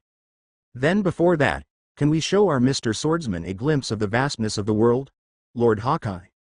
Luffy didn't comment on Zoro's idea that he still wanted to challenge after seeing Hawkeye's strength. This is his own choice, and he has to bear the consequences for it. Pathetic weakling, if he is really a swordsman, I can see the difference in strength between me and him without fighting, and the reason why he dares to challenge me is because of his persistence, or is it, as you say, just because he doesn't understand the vastness of this world? That's for my ambition and my promise to my friends. Ignoring Hawkeye's sarcasm, Zoro just silently pulled out the 3 knives at his waist and assumed the 3-knife flow pose he was most familiar with. "Hey, Zoro, don't be impulsive, you can't beat that guy, he can split such a big ship in half with a single sword, how can you be an opponent? Luffy, you should persuade him too." Usopp on the side was still in the weak period after vomiting, and when he saw that Zoro was going to challenge the eagle eye that could cut down the Creek pirates with a single sword, he couldn't care about his physical weakness, and hurriedly wanted to hold Zoro back. Smack! Nami duly put her hand on Usopp's shoulder and pulled him down. He glanced at Luffy, who was also full of fighting intent, and shook his head at Usopp. If blocking helped, Luffy wouldn't have said anything like that. Moreover, compared to Zoro, perhaps the battle between Hawkeye and Luffy will be more dangerous. But Nami knew she couldn't stop Luffy, and she knew that Usopp couldn't stop Zoro. The two of them can only pray in their hearts that Luffy and Zoro will not have an accident. Since you want to see the gap between you and me, then come. If you die because of this, your ambition can only stop there. Hawkeye flashed and appeared on Baraty's open fins. What do you mean? There should be a limit to looking down on people. Just when Zoro thought Hawkeye was finally going to fight him, Hawkeye retrieved the black knife that was originally pointed at Luffy and removed the cross from his chest. When I opened the hijab, there was a knife inside. For Hawkeye's contempt, even if Zoro knew that the other party was stronger than him, he couldn't help but be angry at this time. I'm different from those stupid people who will do their best to catch rabbits, even if you are a well-known swordsman in the East China Sea, and you have the request of this young overlord. I don't think you can break through my small knife, but I don't have a smaller knife in my hand. For Sauron, Hawkeye really can't get much interest in fighting, even if he has the courage to challenge the strong. But courage does not equal ignorance. 3 knife streams, ghost slash. Soren's figure rushed forward at great speed, his hands crossed, the 2 knives in his hands held upright on his sides, and the words in his mouth were still perpendicular to the 2 knives in his hands. In the face of Zoro's surging forward attack, Hawkeye only raised the knife forward. He looked at Zoro indifferently, and let him rush towards him with a fierce sword. Just as Zoro was about to reach Hawkeye's face, the twin knives that had crossed the sides and the 3rd knife in his mouth slashed down. At this moment, Hawkeye's right hand, which had been standing still, suddenly stretched forward. The knife held in Hawkeye's hand also flashed with a sharp cold light, stabbing straight at the arriving Sauron. Ding! A sound of gold and iron sounded. Soren's body, which had been rushing forward, suddenly stopped, and the 3 knives that were about to be cut out were forced to stop on the left side of his chest. At this time, the tip of the knife in Hawkeye's hand was accurately against the intersection of Zoro's 3 knives. And that, ding, sound was made at the moment when the 3 knives and 1 dagger touched. How could it be? Feeling the power coming from the tip of the knife, Soren's proud power couldn't push it at all. Cold sweat began to ooze from Zoro's forehead wrapped in a turban. In this world is there really such a long distance? This can't be. Sauron roared and pulled the 3 knives away and began to swing them wildly. What a furious knife technique! Although he was at ease, Hawkeye also sensed the determination in Zoro's sword technique. However, even with all his might, the 3 knives that swung out still couldn't break through the defense line laid by the glaring knife. For a while, only the sound of clanging swords colliding was left between the 2. Bang! The fierce attack was thrown off by Hawkeye and was forced to stop. However, Zoro didn't stop, and after adjusting his stance, he rushed towards Hawkeye again. Tiger hunting. With a loud shout, Soren's form lunged forward again. However, this time he was greeted by a stab in the chest. Poof! The figures of the 2 stopped, and Hawkeye's knife stabbed straight into Zoro's chest. There was blood on the corners of Zoro's mouth, but he still didn't take a step back, and looked at Hawkeye with a sinister smile on the corner of his mouth. Zoro. After the 2 stopped, Nami and Usopp, who had seen the situation clearly, finally couldn't help but shout loudly. Luffy grabbed the shoulders of the 2 and looked at the picture of the battle stopping with a blank expression. This is his own choice. Even if he dies because of it, it is the consequences he should bear. Despite saying this, Luffy's body was tense all the time. If Hawkeye has a plan to kill him, Luffy will shoot directly. Zoro has Zoro's approach, but Luffy also has his own ideas. What to watch him be killed, at least in Luffy's eyes, that's stupidity. If you lose, you can win it back, but if you die, you won't have anything. You won't give back, but that doesn't mean I won't save it. Even if you lose the motivation to move forward because of this, it is because you are not firm enough. That's what Luffy had in mind. If he was afraid of failure, Luffy would not choose to challenge Hawkeye at this time. Would you rather die than retreat? Looking at Zoro's refusal to retreat even if his chest was pierced, even Hawkeye couldn't help but secretly praise. If I retreat here, then what I have promised so far will be completely denied, and I will never have the face to come back here again. Holding back the pain in his chest, Sauron replied word for word. But that's not what your companion thinks. Apparently sensing Luffy's predetermined appearance, Hawkeye said to Zoro. Luffy has Luffy's responsibility. I have my own methods, he won't stop my decision, and I won't obstruct his actions.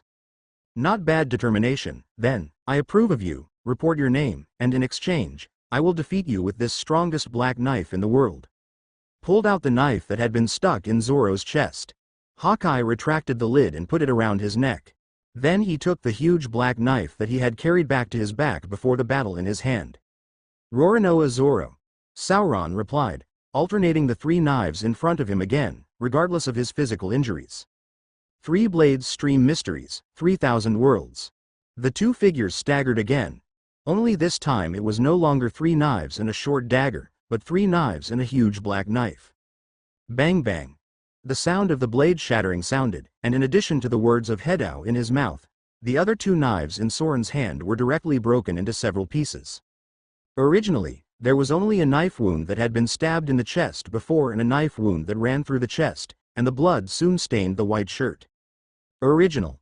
Is this the strength of the number 1 in the world? Sauron threw away the only blade left in each of his hands. At the same time, he took the word, Wadoichi, from his mouth and put it back in the scabbard. I lost. Zoro withdrew the Wadoichi text with his hands outstretched, facing Hawkeye head-on. Do what? Looking at Zoro with some puzzlement, although there was a faint speculation, Hawkeye still let him speak for himself. A sword in the back, that's a swordsman's shame. Blood flowed from Zoro's mouth, but a haughty smile still came out. Well, I remember you. Roronoa Zoro. My name is Jorakal Mahawk. Since I have recognized the vastness of this world, then go ahead. I will always be waiting for you in that position. You have to become stronger, Roronoa Zoro. Hawkeye didn't make the first move, but looked at Zoro with approval. This knife. Just save it until you and I meet again. You don't want this knife to be blocked by others, right? Next, just watch me fight with that young overlord, so that you may be able to understand the world faster. Usopp. Sauron will be handed over to you. Looking at Zoro, who finally couldn't help but fall backwards after hearing Hawkeye's words, Luffy explained to Usopp, who couldn't bear it anymore. Quietly watching as Usopp carried Zoro back to Luffy's side, Hawkeye didn't withdraw the black knife in his hand. After those sharp eagle eyes took a deep look at Zoro on Usopp's back, they turned their gaze to Luffy, who was still standing in place. To be able to get that Hawkeye's approval, it seems that you are not a simple little ghost. Just as Usopp passed by Sanji and Jeppu with Zoro on his back, looking at Zoro who was still conscious, Jeppu praised Zoro with some emotion. Why do you want to take that attack? If he does it directly, you may be dead.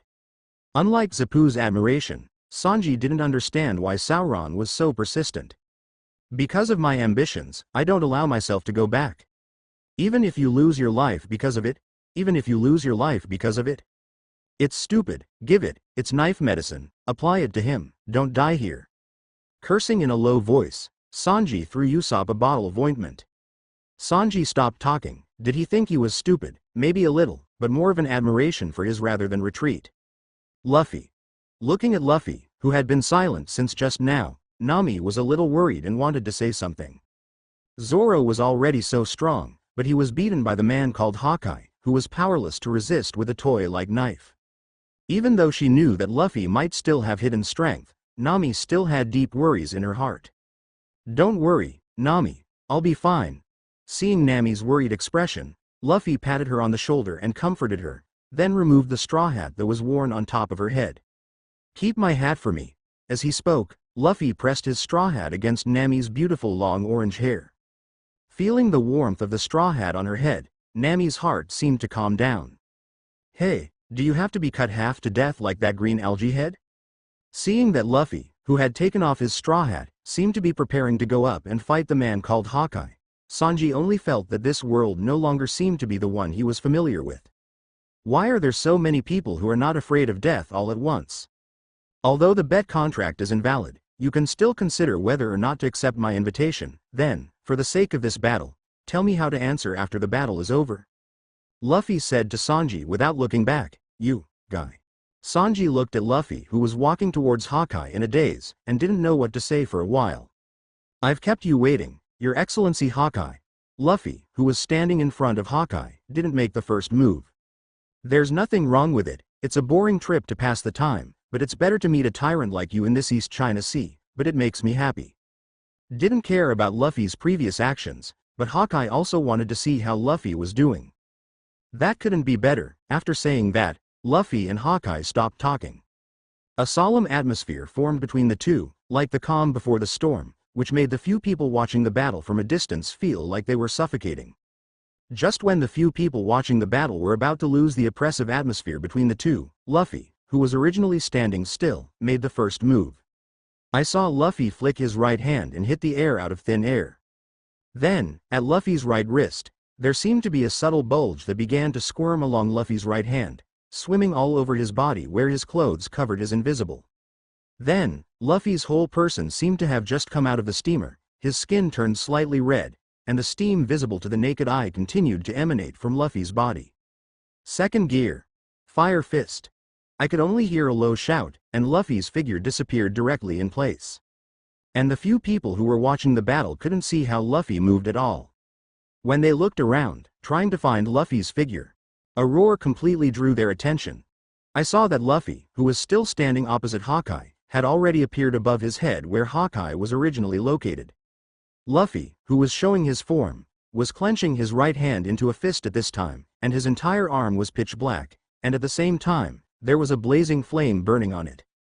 And where Eagle Eye originally stood, huge potholes formed. The wooden deck was littered with debris, and the mouth of the pit was burning with flames. At this time, Hawkeye was already standing next to the pothole. Quite skillful armed color domineering. I didn't expect you to have cultivated domineering to this level before you left the East China Sea. Looking at Luffy's pitch black right hand, he exclaimed again. Since you have made a move, then take my sword too. As he spoke, Hawkeye didn't make any other movements, just his right hand holding the black knife trembled slightly. With the swing of the black knife, a cyan slash shot at Luffy at a rapid pace. A slash of this magnitude poses no threat to Luffy. Even if you don't see and hear the domineering, there is no difficulty in dodging. But seeing that slash easily sliced the deck open, Luffy knew that this battle between the two might be over soon. It's not that Luffy only has this degree, it's that the place where the two of them are not enough to support a high-intensity fight. Just after Luffy dodged this first slash, a succession of slashes continued to swing out from the black knife in Hawkeye's hand. Even so, for Luffy, who opened the domineering appearance, none of them could attack Luffy. Is it really human beings who can slash like this, who slash at this speed? The battle between the two so far may be easy for the two of them. But for the few people who watched the battle, it was as if their world view had been refreshed. The swift slash that easily cut through the deck. The figure that dodged quickly between the slashes. It seems to be out of step with this world, which makes a few people stunned. Even seeing and hearing the domineering chi is so skillful, it's really hard to imagine how you cultivate it in the East China Sea, which is known as the weakest sea. From the beginning of the battle, Hawkeye did not stop admiring Luffy. Even if he only used a few strengths, he obviously didn't use all his strength when he saw that the other party was at ease. To the peacock. It's said that it's towards the peacock, but it's just using a fire fist with both hands, and then combining it with the attack method of the machine gun to constantly punch. However, Luffy, who is already extremely fast, has taken a step further with the blessing of second gear. The punch that came out quickly contracted, and then continued to swing. Because the speed is too fast, it's as if Luffy is not attacking with his fists, but throwing balls of blazing fireballs. Countless fireballs completely covered the eagle eye on the deck. Attack and defense completely depend on the strength of the domineering of both sides. But obviously, Luffy, who was at full speed in second gear, failed to attack Hawkeye, which also proves that the current Luffy is not as domineering as Hawkeye. As Luffy's fire fist was all dodged, the fire fist that came out hit all of them on Baraty's fin deck. The texture of the deck couldn't stop the impact of Luffy's fire fist at all. Every punch that hits will smash a big pothole, bringing up flying wood chips. And as the machine gun-like fist of fire continued to pour out, and Hawkeye continued to dodge and move, half of the deck where Luffy and Hawkeye were located had been completely destroyed. With the flickering of their bodies, the two of them stopped on the other half of the deck at the same time. Looking at the burning wreckage of the deck, Jeppu, Sanji, and Zoro were completely speechless. Usopp, on the other hand, kept muttering so much. Only Nami, although Luffy has not been injured so far and has basically maintained an offensive posture, Nami's worries have not decreased. If this continues, it will be endless. This deck will not be able to support our battle at all. Luffy looked around at the messy deck on the other side that had been destroyed by the two of them, and couldn't help but speak. How are you going to stop there? Hearing Luffy's words, Hawkeye also looked around, but he didn't care at all, just asked Luffy if he wanted to continue. If I stop here, won't the purpose of my challenge to you be completely in vain? Luffy replied without hesitation, but it would be in vain to continue like this. Oh, what are you going to do? For Luffy's persistence, Hawkeye is not the slightest surprise. For a person like Luffy, he will not give up something easily. I'm not going to dodge your next attack. Luffy looked at Hawkeye seriously. If he blindly dodged, he wouldn't have any growth. Even if you are domineering, you won't make much progress under such an attack. But resisting the attack is different. Not only need to judge the strength and direction of the attack with the domineering of seeing and hearing, but also use the armed domineering to resist. Once he makes a mistake in some way, Luffy is likely to be seriously injured or even killed directly by Hawkeye. Interesting. Since you want to test your limits, then why don't I accompany you to practice? I haven't seen anyone interested me for a long time, but I didn't expect this trip to the East China Sea to meet two at a time. Interesting. So interesting. Hearing Luffy's words, Hawkeye agreed without hesitation. Even without Shanks' relationship, Hawkeye decided to meet Luffy's request for a trip.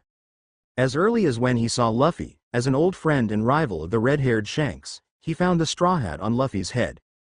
Coupled with the boy he had talked about when he met Shanks before, Hawkeye immediately recognized Luffy as the boy Shanks was talking about.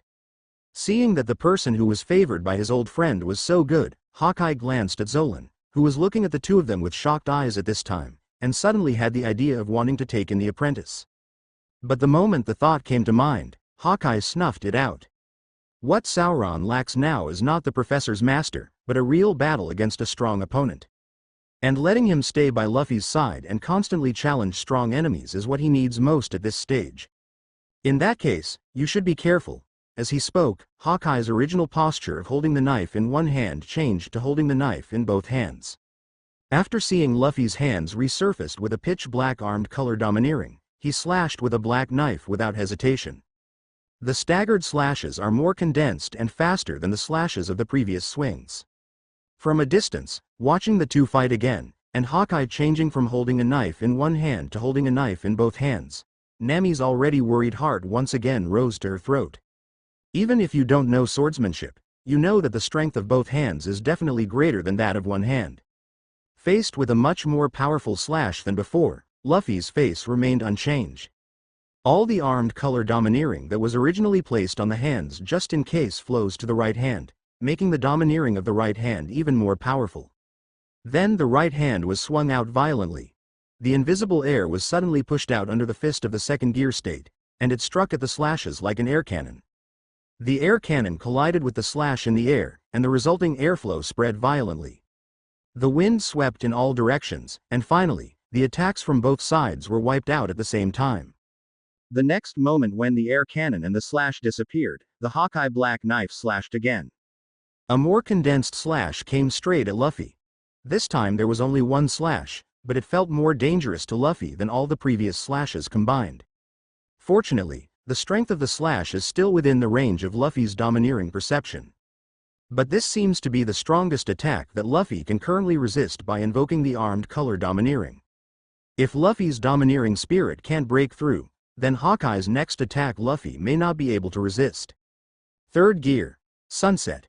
Without time to think about anything else, Luffy's right hand clenched suddenly, and his normally normal right hand suddenly swelled up. But it's only a little bigger than before, and it hasn't become a giant arm like the third gear in the original book. The swollen right hand clenched into a fist and slammed into it, forming an air cannon that was even more powerful than just now. The air cannon like a transparent pillar of light shot straight at the huge slash that came at a rapid pace. Larger waves erupted from where the attacks on both sides collided.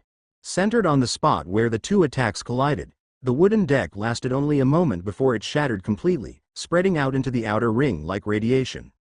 Although the farther away from the center the lower the attack, the wooden deck was completely lifted. The stalemate between the two attacks did not last long before they dissipated together. But the damage caused this time has left only 2 people on the remaining half of the deck, and the foothold is still intact.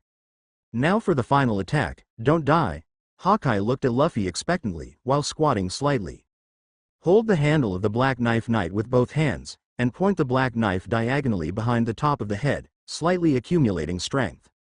The armed color domineering flowed towards the black knife through Eagle Eye's pitch black hands. Looking at the appearance of Hawkeye's charged slash, Sauron, Sanji and the others opened their eyes wide, staring at Hawkeye motionlessly. Only Nami, her hands clenched tightly, her knuckles turned white, her teeth biting her lower lip hard, and a wisp of blood flowed from the corner of her bitten lip. Nami didn't notice it at all, her eyes glowing with tears flushed slightly, staring closely at Luffy's standing figure in the distance. At the moment when the domineering energy covered the entire black knife, Hawkeye's hands slammed into force. The black knife slashed out from top to bottom, and the pitch black slash flew out quickly. Seeing the pitch black slash that did not disperse flying rapidly without causing the slightest damage to the surrounding decks, Luffy's first instinct was to dodge to the side. My instinct told me that this slash was not something that my current self could resist. But there is another voice in the darkness telling himself that once he can slash this next, then his domineering will be qualitatively improved. The pitch black slash was getting closer. At this time, Luffy seemed to be completely unconscious, his eyes were closed, and he froze in place as if waiting for death. Nami, who was not far away, couldn't hold back any longer, tears kept sliding down her cheeks, covering her mouth with her hands, and staring at Luffy who was motionless. Luffy. Sauron, who was resting on the plank, couldn't help but struggle to get up. Road. Luffy. Usopp, who was already trembling at the attack of the two, panicked even more when this last attack was about to hit Luffy. And Sanji and Jeppu on the side also looked nervously at Luffy who closed his eyes and did not move. Don't die, boy. Hawkeye knows better than anyone else about this slashing attack he throws, and with the current level of Luffy's domineering, he can't take it. But if you rely on seeing and hearing to be domineering, it is not difficult to dodge. But looking at Luffy's appearance at this time, it is obvious that he has no intention of relying on the domineering appearance of seeing and hearing to dodge. Hawkeye could see that he wanted to use the pressure of this slash to break through his domineering spirit, so as to defend the slash he swung head-on. It's a bit of an adventure, but if you succeed, your name will soon be known in this vast sea. At this time, Hawkeye is also quite looking forward to it. This sea has been calm for too long. At this time, Luffy was getting closer and closer to this slash, and sweat had begun to break out on his forehead. The threat of death is getting closer and closer, and if you don't act again, you will really have to explain here. Finally, when the slash was about to slash Luffy, Luffy's right fist clenched again. Compared to the original, swelling is greatly limited, but the power of the third gear is even more powerful. Luffy covered all of his armed domineering power on his right hand, and then slammed his fist into the slash in front of him. The moment his fist hit and slashed, Luffy felt like his right hand had been sliced open. If that's all you can do, it will soon become a reality. Drink. Luffy gritted his teeth, and red lightning continued to radiate out at the point where the fist collided with the slash. The force of the collision shattered all the decks that had been lifted up around it. Even if Luffy's right fist is protected by armed domineering, there are still wounds that begin to appear under the edge of the slash. It can't go on like this. Luffy gritted his teeth and continued to squeeze his domineering spirit, while thinking about the flow of domineering that had been difficult to find a way before. At this time, in this desperate situation, Luffy seems to have grasped a certain key. At this moment, Luffy's depleted domineering spirit seemed to have a new replenishment. And the pitch black armed color domineering that was originally covered on the right fist seems to have an extra layer of flowing cherry pink film on the periphery. Seeing the domineering change in Luffy's right hand, Hawkeye's originally slightly dignified face also revealed a hint of a smile at this time. It's really amazing, you can really complete the domineering transformation in this situation.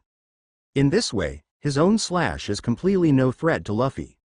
In fact, with the blessing of that new domineering spirit, the originally condensed black slash was also shattered in an instant. The red lightning generated by the fierce collision of the two domineering forces before also disappeared after a few moments. Luffy gasped slightly, and before he could wipe the sweat from his forehead, a figure had already pounced into his arms. Nami. Feeling the delicate body trembling slightly in his arms, Luffy didn't know how to comfort him for a while, so he had to gently stroke the long orange hair on the other party's back. Stupid, why take such a risk, you're already strong. Nami didn't let go of the hand holding Luffy, she didn't even raise her head, she just leaned on Luffy's chest and sobbed softly, and the tears that flowed completely stained the clothes on Luffy's chest. Luffy gently patted Nami on the back, but he didn't know how to answer, so he was silent and didn't speak. Maybe enough crying. Nami leaves from Luffy's arms. She raised her head and took a deep look at Luffy, then took off the straw hat that Luffy had put on her head earlier and handed it to Luffy. Give the straw hat back to you, don't be so risky next time. After saying that, Nami left without looking back. Instead of returning to the Baratie restaurant, he walked straight to the Merly. Luffy watched wordlessly as she boarded the Merry, and it wasn't until she walked into her own room on the Merry that Luffy looked at Hawkeye on the other side again. Thank you Hawkeye for your accomplishment this time, Luffy thanked him sincerely. You don't need to thank you got it all yourself, and if you can't take the final blow, it will really take your life. This is the truth, although Hawkeye's intention was not to kill himself, but if he can't break through, he will indeed die under that slash. But it's also your own choice. If you're not looking for a breakthrough, you can dodge the slash before it hits, or don't even take on this challenge. But a rare opportunity, Luffy didn't want to miss. If you wait until you really encounter life and death before breaking through, will you be able to protect Nami and the others at that time? This trip to the East China Sea is worth it. I should also leave. I hope that one day, you can reach the top of this sea, and then we may be able to have a good fight. Even if you are not a swordsman, I still look forward to it. This was said to Luffy, and then, Hawkeye looked at Zoro who had been looking at this side. Roronoa Zoro, after seeing the vastness of this sea, you must continue to grow, no matter how long it takes. I will be waiting for you to challenge you on the throne of the first. After saying that, Hawkeye didn't continue to speak, and took his black knife, Knight on his back. He sat back into his coffin-shaped boat, crossed on his legs and his hands on his knees. The boat moved slowly, and then went farther and farther under the gaze of Luffy and the others. Looking at Hawkeye, who was already far away, Luffy withdrew his gaze and slowly walked towards the place where Zoro and the others were. What are you going to do with that guy? Coming to the side of several people, Luffy didn't ask about Zoro's situation, but glanced at Akin, who had been standing there without moving since before, and asked Sanji. What can I do? Although he brought the person, but he was not the one who came up with the idea of this restaurant, can I still send him to the Navy? Sanji, who was asked, had a nonchalant expression on his face, but the way he kept puffing smoke didn't seem to be completely indifferent. Zoro, can you still stand up? Of course, it doesn't matter if I hurt me, it's just that I used to exert too much force and was a little out of force, but now it's okay to rest for a while. So, Sauron, Usopp, it's time for us to go. Glancing at the two of them, Luffy turned his gaze to Sanji again. Well, do you want to come with us? I guess you have a dream to pursue, right? As a result, you left that guy to do chores in Baratie? On the Merry, Zoro looked in surprise at Sanji, who was moving kitchen utensils into the kitchen. Yes, that guy isn't a bad person, he was only saved by Crick, so he has been following Crick's orders. Sanji answered Zoro's question as he cleaned up. At least the two won't fight until no one starts. Anyway, Nami is still in the house and refuses to come out, is it really okay? Usopp asked worriedly as he watched the door of Nami's room close tightly. Ever since he locked himself in the room, Usopp hadn't seen Nami come out of it. It's not all Luffy's guy who wants to take risks, but Miss Nami is so worried. At the mention of Nami, Sanji gritted his teeth at Luffy. No, I've got to go and prepare a snack for Miss Nami. Maybe after eating my snack, Miss Nami will feel better. Thinking of this, Sanji hurriedly ran towards the kitchen. Zoro and Usopp looked at each other, not knowing what to say. Anyway, didn't Luffy go to comfort Nami? Why haven't you coaxed Nami yet? It's been more than half a day since he returned to the Merry, and Luffy went to find Nami as soon as he returned to the ship. And after being pulled into the room by Nami, the two never came out. I don't know what's going on now. The captain and the navigator are not here. Is this ship going or not going? Usopp glanced at Nami's room speechlessly, then prepared to return to the warehouse to continue tinkering with his invention. Sauron, for his part, did not speak, and after Usopp left, he continued to close his eyes and rest against the mast. The wound that was cut by Hawkeye before can only be recovered after a good rest. At this time, in Nami's room, Luffy couldn't help but be slightly distracted when he looked at Nami, who was sleeping. Aside from the still red, swollen eyes, Nami's complexion has recovered quite well. The rosy cheeks did not have the worried look they had before, and they were revealing a certain sense of peace of mind. Looking at Nami like this, Luffy had a sense of warmth, but thinking of what Nami said before falling asleep, he smiled bitterly. Now that you're no longer alone, please consider my feelings before making adventurous decisions in the future. I didn't expect that I would ask for Nami at this time. Although he naturally didn't let go of Nami with his possessiveness as a man, he just didn't expect it to be in this situation. Maybe I'm really too impulsive today. Although she was quite sure that she would succeed, Nami didn't know it.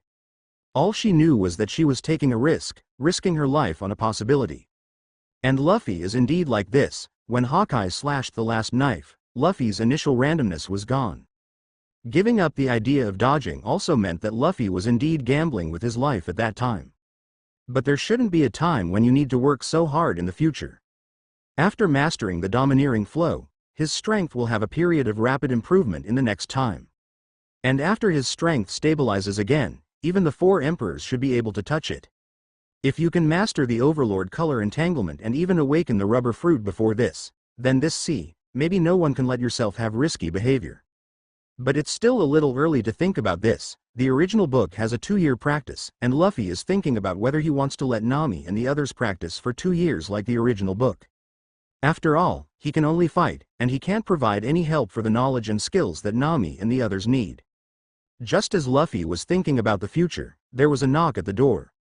At the same time, Sanji's somewhat distorted voice also came in. "Miss Nami, I have prepared a sweet dessert for you, come out and eat it, and you will feel better after eating." Listening to Sanji's shouting, Luffy glanced at Nami, who was sleeping peacefully, and felt that Sanji's dessert might be wasted. Luffy glanced at Nami again, gently tucked her exposed snow-white jade arm back into the quilt, and quietly walked out. Luffy came out and closed the door directly. "Nami is asleep now. Let's give it to her when she gets up." "Are you quite capable, and did you really coax Miss Nami?" Sanji glanced at the neatly dressed Luffy suspiciously. Maybe it was Nami's words and deeds that had an effect when she was in the restaurant before, but Sanji didn't bother with it anyway. He just glanced at the dessert in his hand, and then directly sent the dessert plate to Sauron, who was resting against the mast. "Well, green algae head, seeing that you are a wounded man, I will give you this sweetness. When Miss Nami gets up, I will make another one for her." Zolan, who had been resting with his eyes closed, opened his eyes and looked at the dessert handed to him, but took it unceremoniously. "So Luffy, shall we leave now?" After seeing Luffy finally come out, Zoro asked Luffy while eating dessert. "Let's go tomorrow. Your wounds need to be repaired, and Nami needs to take a good rest." After a pause, Luffy continued. "And the next stop is the last stop before entering the Great Route, and before entering the Great Route, I want to explain the domineering to Sanji and Usopp." "Domineering? Is that how you made the pirates and the chef faint?" Hearing Luffy talk about domineering, the first thing that came to mind when Sanji was named was that Luffy just glared at him before, and the chef of the restaurant and the pirates of the Creek Pirates all fainted. As for what Hawkeye said during the battle with Hawkeye later, Sanji didn't notice it because he was shocked by the strength the two showed at the time. That's really a kind of domineering, and I'll tell you about it when it's time for dinner. So Zoro, after fighting Hawkeye, and watching my fight with Hawkeye, do you have a clearer understanding of domineering? And Hawkeye's slash? The Great Voyage is different from the Four Seas, although there are not many strong people like Hawkeye, but there are many second-level powerhouses. I hope you can master the domineering and iron-cutting realm as soon as possible before entering the Great Route.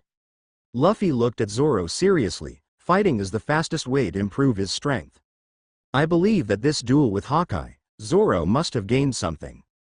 I have already touched the threshold of the realm of cutting iron and the domineering of the armed color, and it may not take a few days to master it, but I still have no clue about the domineering of seeing and hearing it. Having eaten what little dessert was left in one bite, Zoro replied with burning eyes, his empty left hand stretched out, and an inexplicable aura was flickering. This duel has indeed benefited Zoro a lot.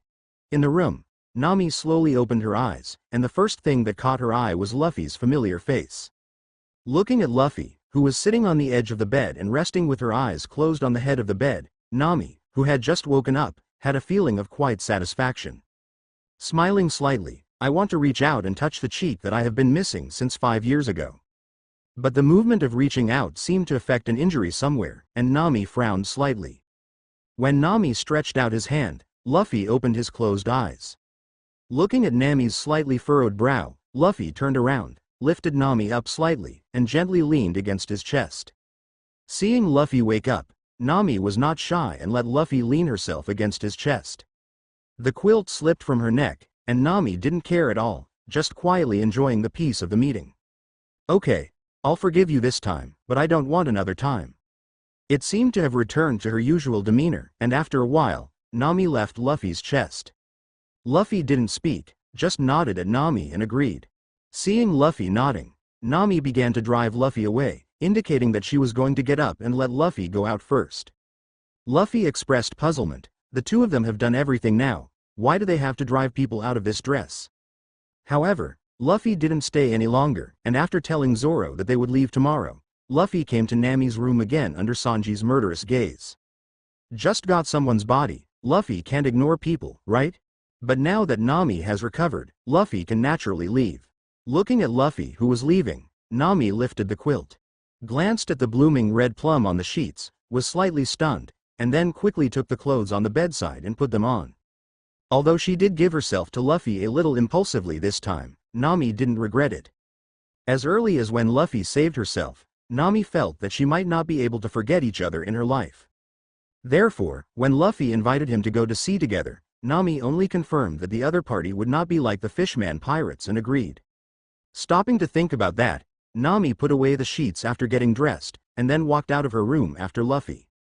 Miss Nami, as soon as he saw Nami come out, Sanji's eyes were full of love, and his body twisted strangely.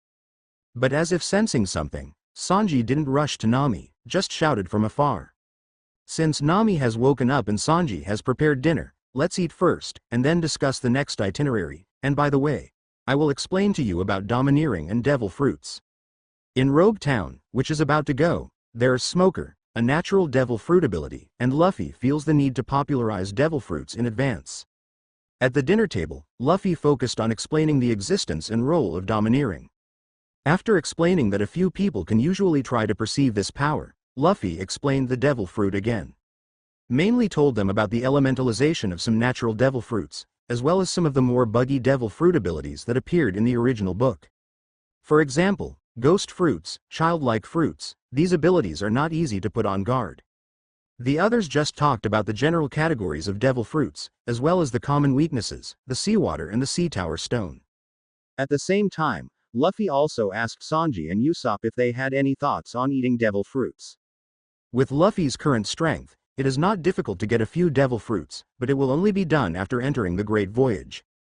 Nami's devil fruit. Luffy had a plan, but it was quite difficult to get it. It's a pity that he doesn't have Blackbeard's ability to capture the devil fruit. Otherwise, whether it is the thunder fruit or the fluttering fruit, it would be a pretty good choice for Nami. Of course, it would be best if there was news of Yunyan fruit, and Luffy also had the news that Carp had paid attention to Yunyan fruit, but since Carp did not contact Luffy, there should be no relevant news. As for whether the Yunyan fruit exists, Luffy asked Carp to confirm that it does exist. In addition, Luffy also asked Carp for a devil fruit illustrated book, but it seems that Carp is not interested in devil fruits, so he doesn't have a devil fruit illustrated book himself. Although Luffy was promised to get Luffy a copy, there was no news either. So this old man is really not reliable at all. As for Zoro, Luffy felt that there was no need to ask, after seeing the strength of Hawkeye, if Zoro went to take the path of the devil fruit again, it could only be said that it was a brain what. I've seen the devil fruit illustrated book before, and if I can really come across that fruit, I will definitely eat it without hesitation, and as for the other fruits, forget it. Hearing Luffy's inquiry, Sanji immediately said that he had a favorite fruit. Hearing Sanji say this, Luffy also suddenly remembered what Sanji's favorite fruit was. But if it's just a transparent fruit, Luffy thinks it's not as good as Germa's battle suit. However, after thinking about the reason why Sanji wanted to eat the transparent fruit, Luffy lost interest in paying attention to Sanji. Usopp, do you have any ideas, even if you don't know what devil fruits are, but do you have the ability you want to obtain? Luffy looked at Usopp again. Aside from Nami, Usopp is indeed the most in need of devil fruits to increase his combat power. Although his shooting talent is indeed very high, his power is not good. Of course, if he can master the armed color domineering, that's another story. But even in the plot 2 years after the original work, Usopp only woke up to the domineering nature of seeing and hearing, which really makes people have little confidence. And if you want to rely on shooting for a living, you can't just rely on those weird seeds. While it is true that there are unexpected effects sometimes, the power is limited. If possible, Luffy still hopes that Usopp can consume a certain devil fruit to increase his strength. Well, after seeing Luffy's strength, I did have the idea of whether I could keep up with you, and if there was a suitable devil fruit, I would eat it. Usopp, who was asked, answered Luffy without hesitation. Originally, he thought that he could become a great sea warrior by going to sea, but after seeing the cruelty of the pirates and the strength of Hawkeye, Usopp felt that his previous self was too naive. Maybe following Luffy to the sea was the most correct decision for himself. Otherwise, if you were alone, you might be killed by pirates in some unknown corner within a few days of going to sea, right? But if you follow Luffy out to sea, if you are too weak, do you have to stay under Luffy's protection all the time? So what is the purpose of going to sea by yourself? Now that there is a chance to get a devil fruit, Usopp doesn't want to miss it anyway. Nami, don't you really need to go back to Cocoa West Village? Luffy asked, sitting on the cute head of the Mary, looking back at Nami who was standing on the deck behind the sheep's head with her hands on the edge of the boat. Today's Nami is still wearing long-sleeved jeans, and the simple outfit shows Nami's figure and youthful beauty. But now Nami seems to be a little different from before, and there is a hint of maturity and grace between her eyebrows. The long orange curls were still casually draped behind her head, fluttering to one side under the sea breeze, and the bangs on her forehead were slightly messy, and they were quickly smoothed out by Nami. Luffy, who was still looking at the sea in the distance, was a little reluctant to look at the calm sea after this turn. Seeing Luffy's appearance, Nami chuckled at the corner of her mouth, and then shook her head, indicating that she didn't need to go back. Damn, I'm so envious, Luffy, that guy is too happy. Sanji, who was busy in the kitchen, glanced at the two people on the bow of the Mary from time to time, especially when he looked at Luffy, with a fire of jealousy in his eyes. And next to the mainmast of the Mary, Sauron was still waving the barbell there. After a few days of recovery, Zoro's injuries were almost healed. The physical fitness of people in the pirate world is outrageous, not to mention that the injuries cut out by Hawkeye at that time looked terrifying, but in fact, they were just some skin injuries. Therefore, after resting for 2 days, there was a special nutritious food prepared by Sanji, and he naturally recovered quickly. And with a new understanding of domineering and iron chopping, Sauron can be said to have been working hard these days. The result of this is that there is one more rice bucket on the ship in the past 2 days, and the food is running out again. As for Usopp, after Luffy raised the point that his shots lacked offensive power, he had also been tinkering with the shells in the warehouse for the past 2 days, extracting gunpowder from them to make the ammunition he needed. However, in terms of weapons, Usopp seems to be particularly obsessed with the slingshot, and it is not known why. You can see the land ahead, and you're about to arrive in Rogue Town, so let's go up and resupply first. It was noon, and directly in front of the Mary, a piece of land appeared. It didn't take long for the Mary to sail into port, and for reasons that there was no bounty, there was no need to choose a remote shore to anchor. After the Mary landed safely, Luffy and the others also disembarked in turn. This is pocket money, 100,000 Bailey per person, and Sanji takes 500,000 more to buy supplies and food. Nami finally jumped off the Mary with a bag and walked past everyone, giving Luffy a stack of Baileys to each of them. Sanji had to buy food, so he got a little more Bailey. The treasure that was salvaged from the sunken ship of the Golden Dragon is still in Nami's room. Because Bailey is enough for the time being, there is no need to exchange it. And how can a pirate ship not have a few boxes of treasure to town? Although he is not a pirate yet, he is probably coming soon, right? After all, the intelligence of the Navy is not vegetarian. Headquarters of the Navy Marshal's office. Sengoku looked at the information in front of him with some headaches, which showed a new group of suspected adventurers in the East China Sea. And the name that bore the brunt of it was the reason why the warring states had a headache at this time. Mancha D. Luffy, 17 years old, born in Tokai Windmill Village, is suspected to be the grandson of Lieutenant General Mancha D. Carp, a rubber fruit ability, who set off from Windmill Village in May this year. In the town of Shelds, he wounded Colonel Manga of the 153rd Branch, but the 153rd Branch did not report the news due to Colonel Manga's work style. In Orangetown, the famous pirate captain of the East China Sea was scared off and offered a reward of 15 million Bailey, Bucky the Clown. Eliminate the Black Cat Pirates in Sharab Village, and defeat the suspected former Black Cat Pirates captain, 100 Luck Crow. But intelligence shows that 100 Luck Crow has been arrested and executed 3 years ago, and the execution is Colonel Manga of the 153rd Branch. In the sea restaurant Barati, to solve the Creek Pirates, the largest pirate force in the East China Sea, the Captain Creek is solved by Hawkeye, one of the current kings of the 7 Martial Seas who appeared in the East China Sea for unknown reasons. Also in the restaurant at sea, he fought with Hawkeye and retreated, and then communicated with Hawkeye, and it is suspected that the two knew each other.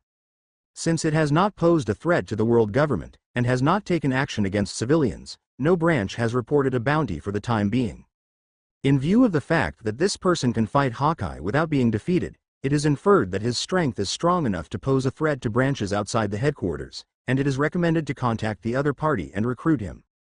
Do you have the strength to fight Hawkeye at the age of 17? Carp, you're really giving me a problem? The information only says that he was recruited because of the words of the grandson of the suspected Lieutenant General Monk D. Carp. If there is no such sentence, then there must be a sentence added. If the other party refuses, then give a reward. For that suspicion, Sengoku directly ignored it. When Carp came to ask him for the devil fruit in the illustrated book, Carp told him about Luffy's existence. And he refused Carp's request because he had some concerns. It's just that I didn't expect the other party's information to appear in the intelligence department of the world government so soon. And looking at this posture, the world government has the intention of putting a reward on the other side. After all, an uncontrolled and powerful combat force can easily give birth to a powerful pirate group. Instead of waiting for the other party to develop power, it is better to directly offer a reward for him. Maybe someone can kill him before his power develops? As for Carp's side, it's not the Navy and the world government. If you Carp wants revenge, just go to the person who killed your grandson to take revenge. The headache for Sengoku is that Carp has told him about Luffy, and according to Carp, it is obviously impossible for Luffy to join the Navy. And Luffy also told Carp that as long as the Navy and the world government did not put up his bounty order, he would not hang the pirate flag. But looking at the current situation of the world government, Luffy is afraid that it is a sure thing to hang the pirate flag. This old guy is enough of a headache, and his son has become the most wanted person in the world government, and now this grandson is still looking like a problem child. Isn't there anyone in this family who can be reassured? Sengoku rubbed his eyebrows vigorously, and he didn't know what to do for a while. Is it time for me, a wise general, to run out of water? Following their route, it should be Rogue Town now, right? Anyway, let's inform the admirals of Rogue Town first. Although he knew that the other party would not accept Jalan, he still had to show the guys in the world government what he should do. By the way, who is the admiral in Rogue Town? This skull hurts, and it's really not good to remember.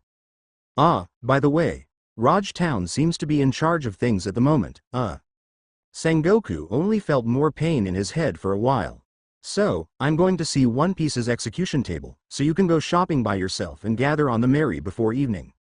This town of the beginning and the end, when you come to the world of One Piece, how can you not go and see the place where One Piece is dying? Then I'll buy a knife. I'm going to buy ingredients. I'm going to buy some gunpowder materials. Sauron, Sanji, and Usopp said a word and left. What about you, Nami, do you want to come with me? Luffy looked at Nami. Since the two had a relationship, Luffy now wants to take Nami with him in everything.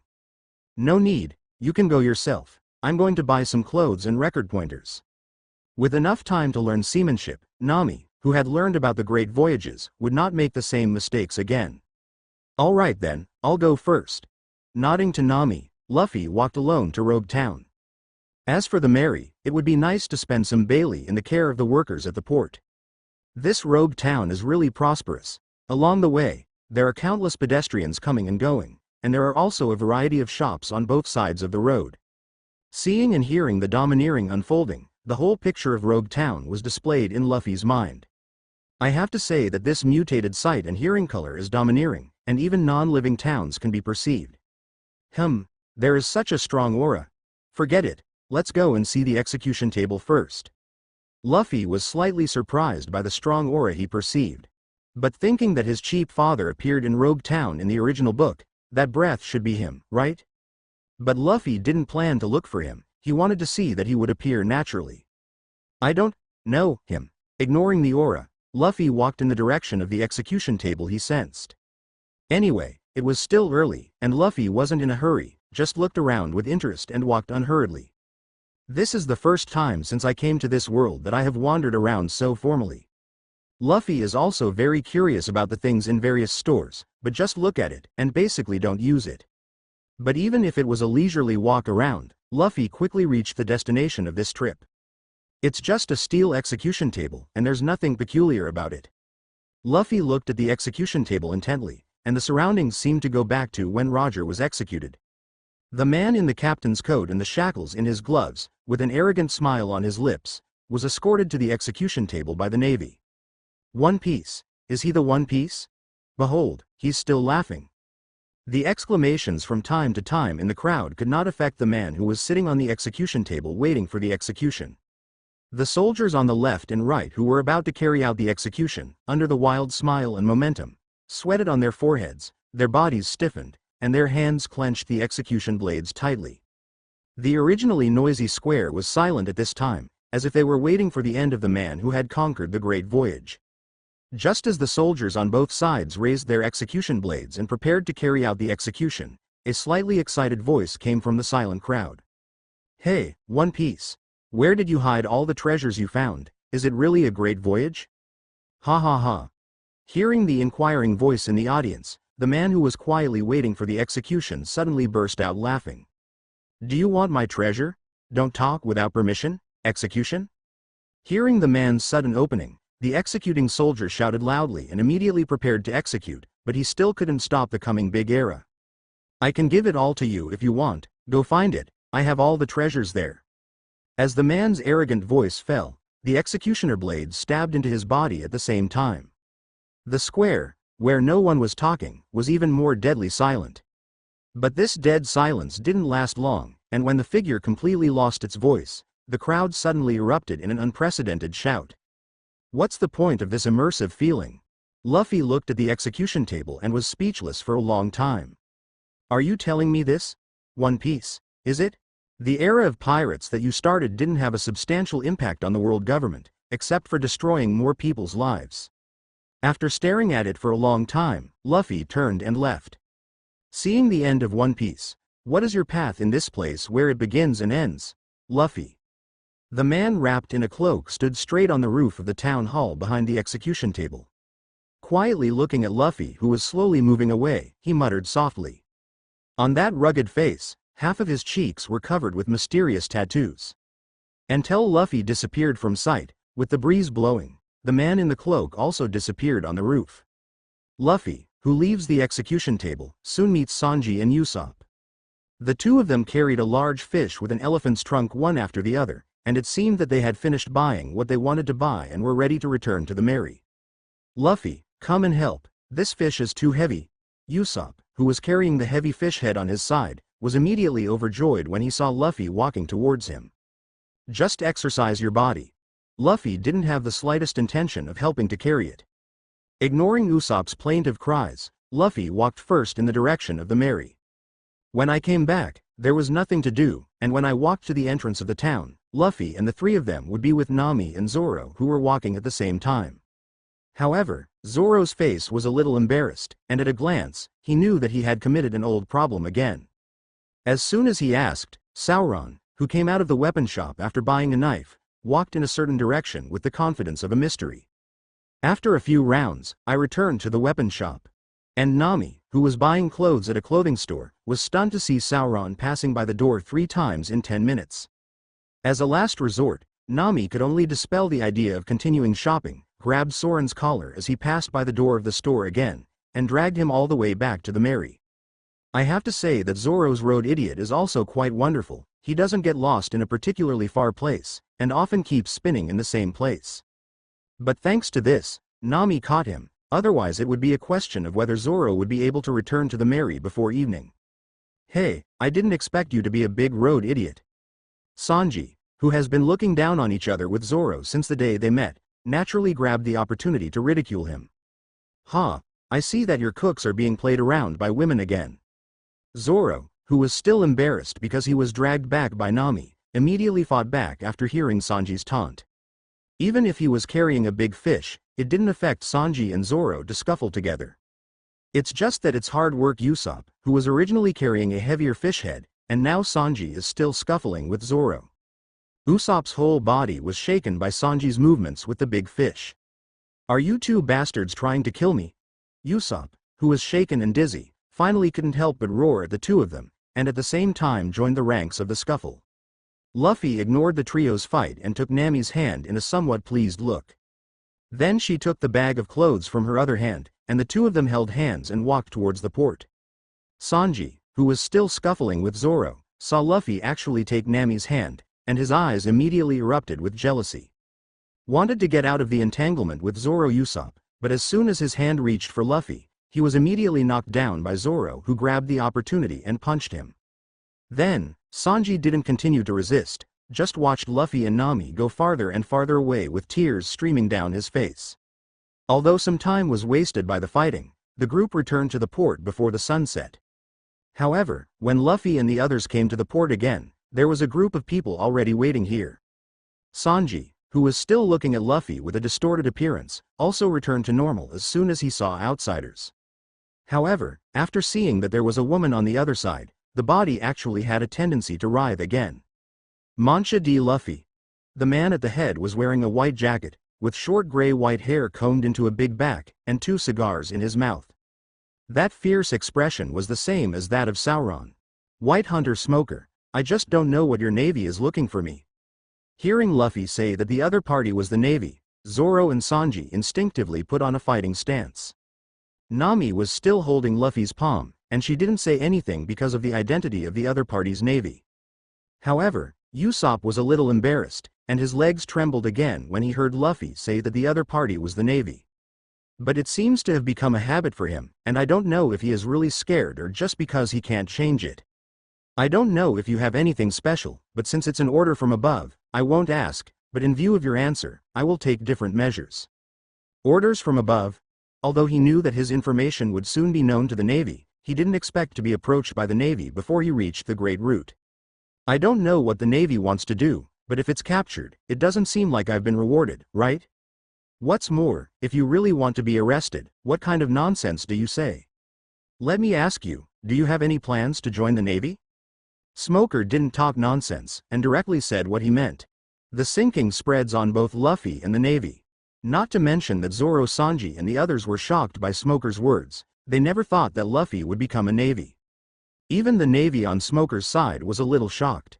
Before coming here, Smoker's menacing appearance, the soldiers thought they were here to capture pirates. Who knew that now they're here to invite each other to join the Navy?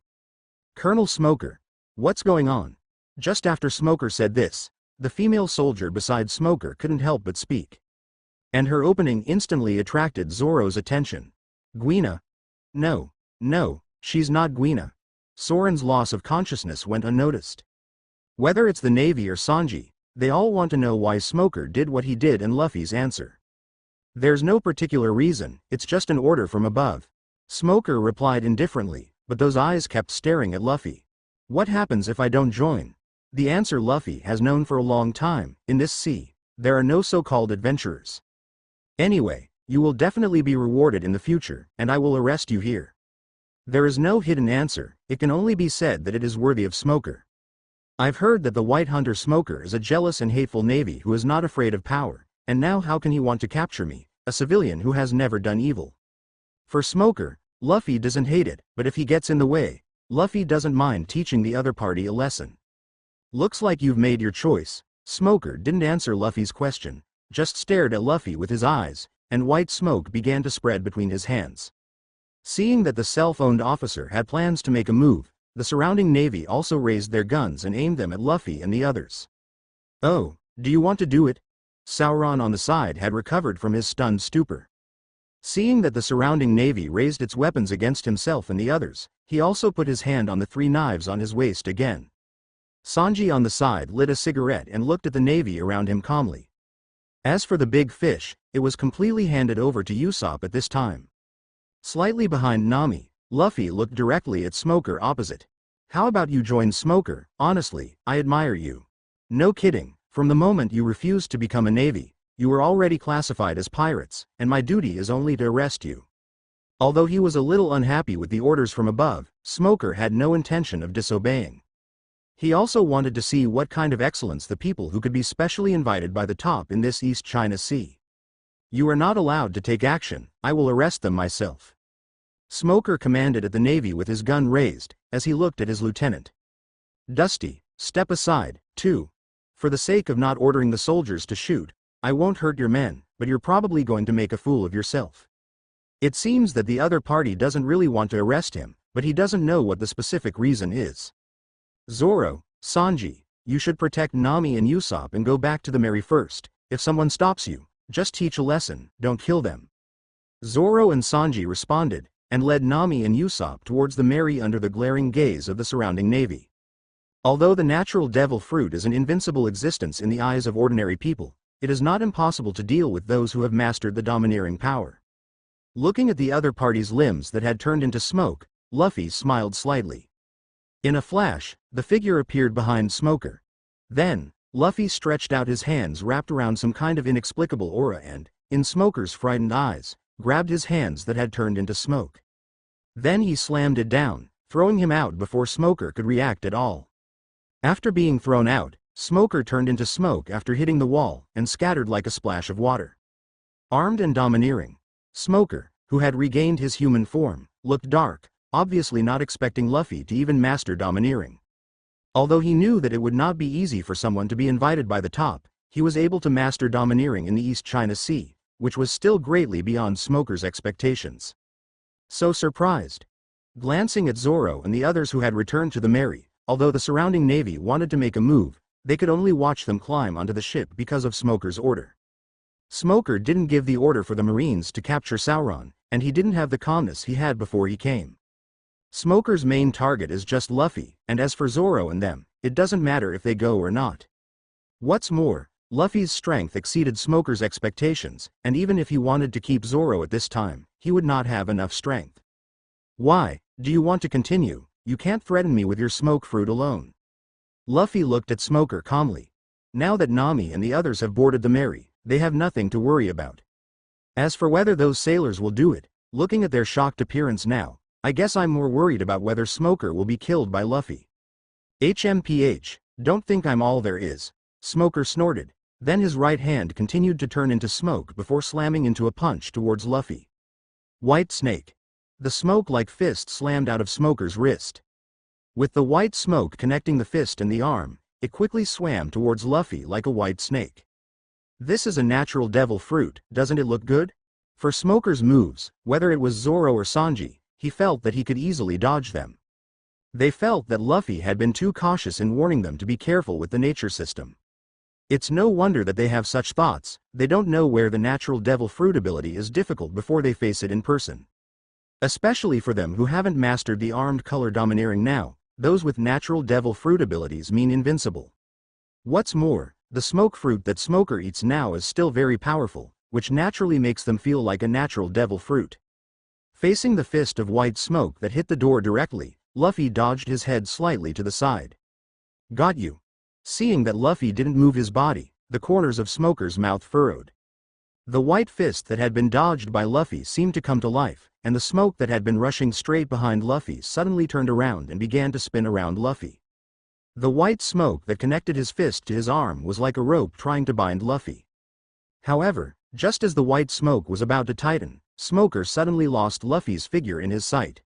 Smoker's pupils shrank suddenly, and the smile that had risen suddenly froze, and then his eyes bulged out suddenly, and his whole body arched into a ball and flew out into the distance. And where Smoker was originally, Luffy appeared there with his right hand punching. If you want to arrest me, at least you can't do it now. Luffy looked at Smoker, who was bleeding from the corner of his mouth under his punch, and said indifferently. You won't be able to do it even later, Luffy muttered to himself again. Colonel Smoker. The Navy, which was originally standing around, saw that Smoker was beaten by Luffy and vomited blood, and ran towards Smoker one after another. Looking at Smoker, who was held up by the Navy, Luffy also lost interest in continuing to fight with Smoker. That's it, if you're pestering, I'm going to do something to your men.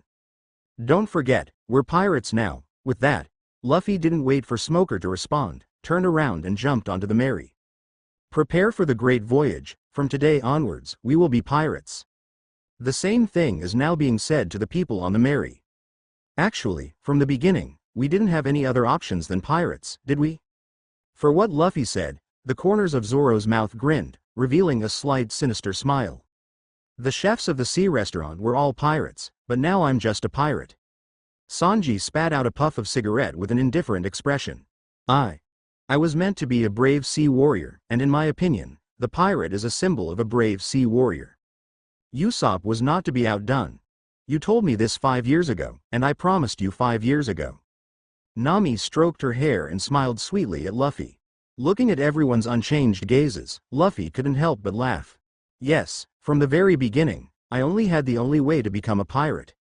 So, the Straw Hat Pirates, it's officially set sail today. Looking at Smoker and the other navies who were looking at him and others from afar on the shore, Luffy smiled proudly. Usopp, raise the pirate flag. Nami, look at the course. Let's go. Oh, as Luffy shouted out with his last departure, everyone on the Mary responded at the same time. Colonel Smoker. On the shore, Dusty helped Smoker, who was still lying on the ground. The Navy looked at the skeletal flag and straw hats slowly raised on the ship leaving the port, and looked at each other without saying a word. What are you doing here? To prepare the warship, we are also heading for the great voyage. Looking at his subordinates who were still stunned, Smoker let out a loud shout. Then, under the somewhat stunned gaze of the sailors, the order was given to prepare for the great voyage. But, Colonel Smoker, our duty is to guard the town of Rogue, and if we chase the Straw Hats to the great voyage, we will be leaving our duties without permission. Although he knew that he couldn't stop Smoker, Dusty, as an adjutant, still needed to remind Smoker. When have you ever seen me obey orders? Smoker asked, taking 2 cigars from his jacket pocket and lighting them again. The previous cigar spit out under the blow of being hit in the stomach by Luffy and I don't know where. Mancha D. Luffy. No, maybe it's time to call it Straw Hat Luffy, I'll catch you. Smoker gritted his teeth secretly, although the other party was not an evil person, but since he became a pirate, Smoker had the obligation to arrest the pirates who escaped from his hands. Even if becoming a pirate is not what the other party wants. Pirates, this is the path you chose, and since you've made your choice, keep going. On the highest roof of Rogue Town, Dorag looked at the pirate flag fluttering on the Mary and sighed slightly.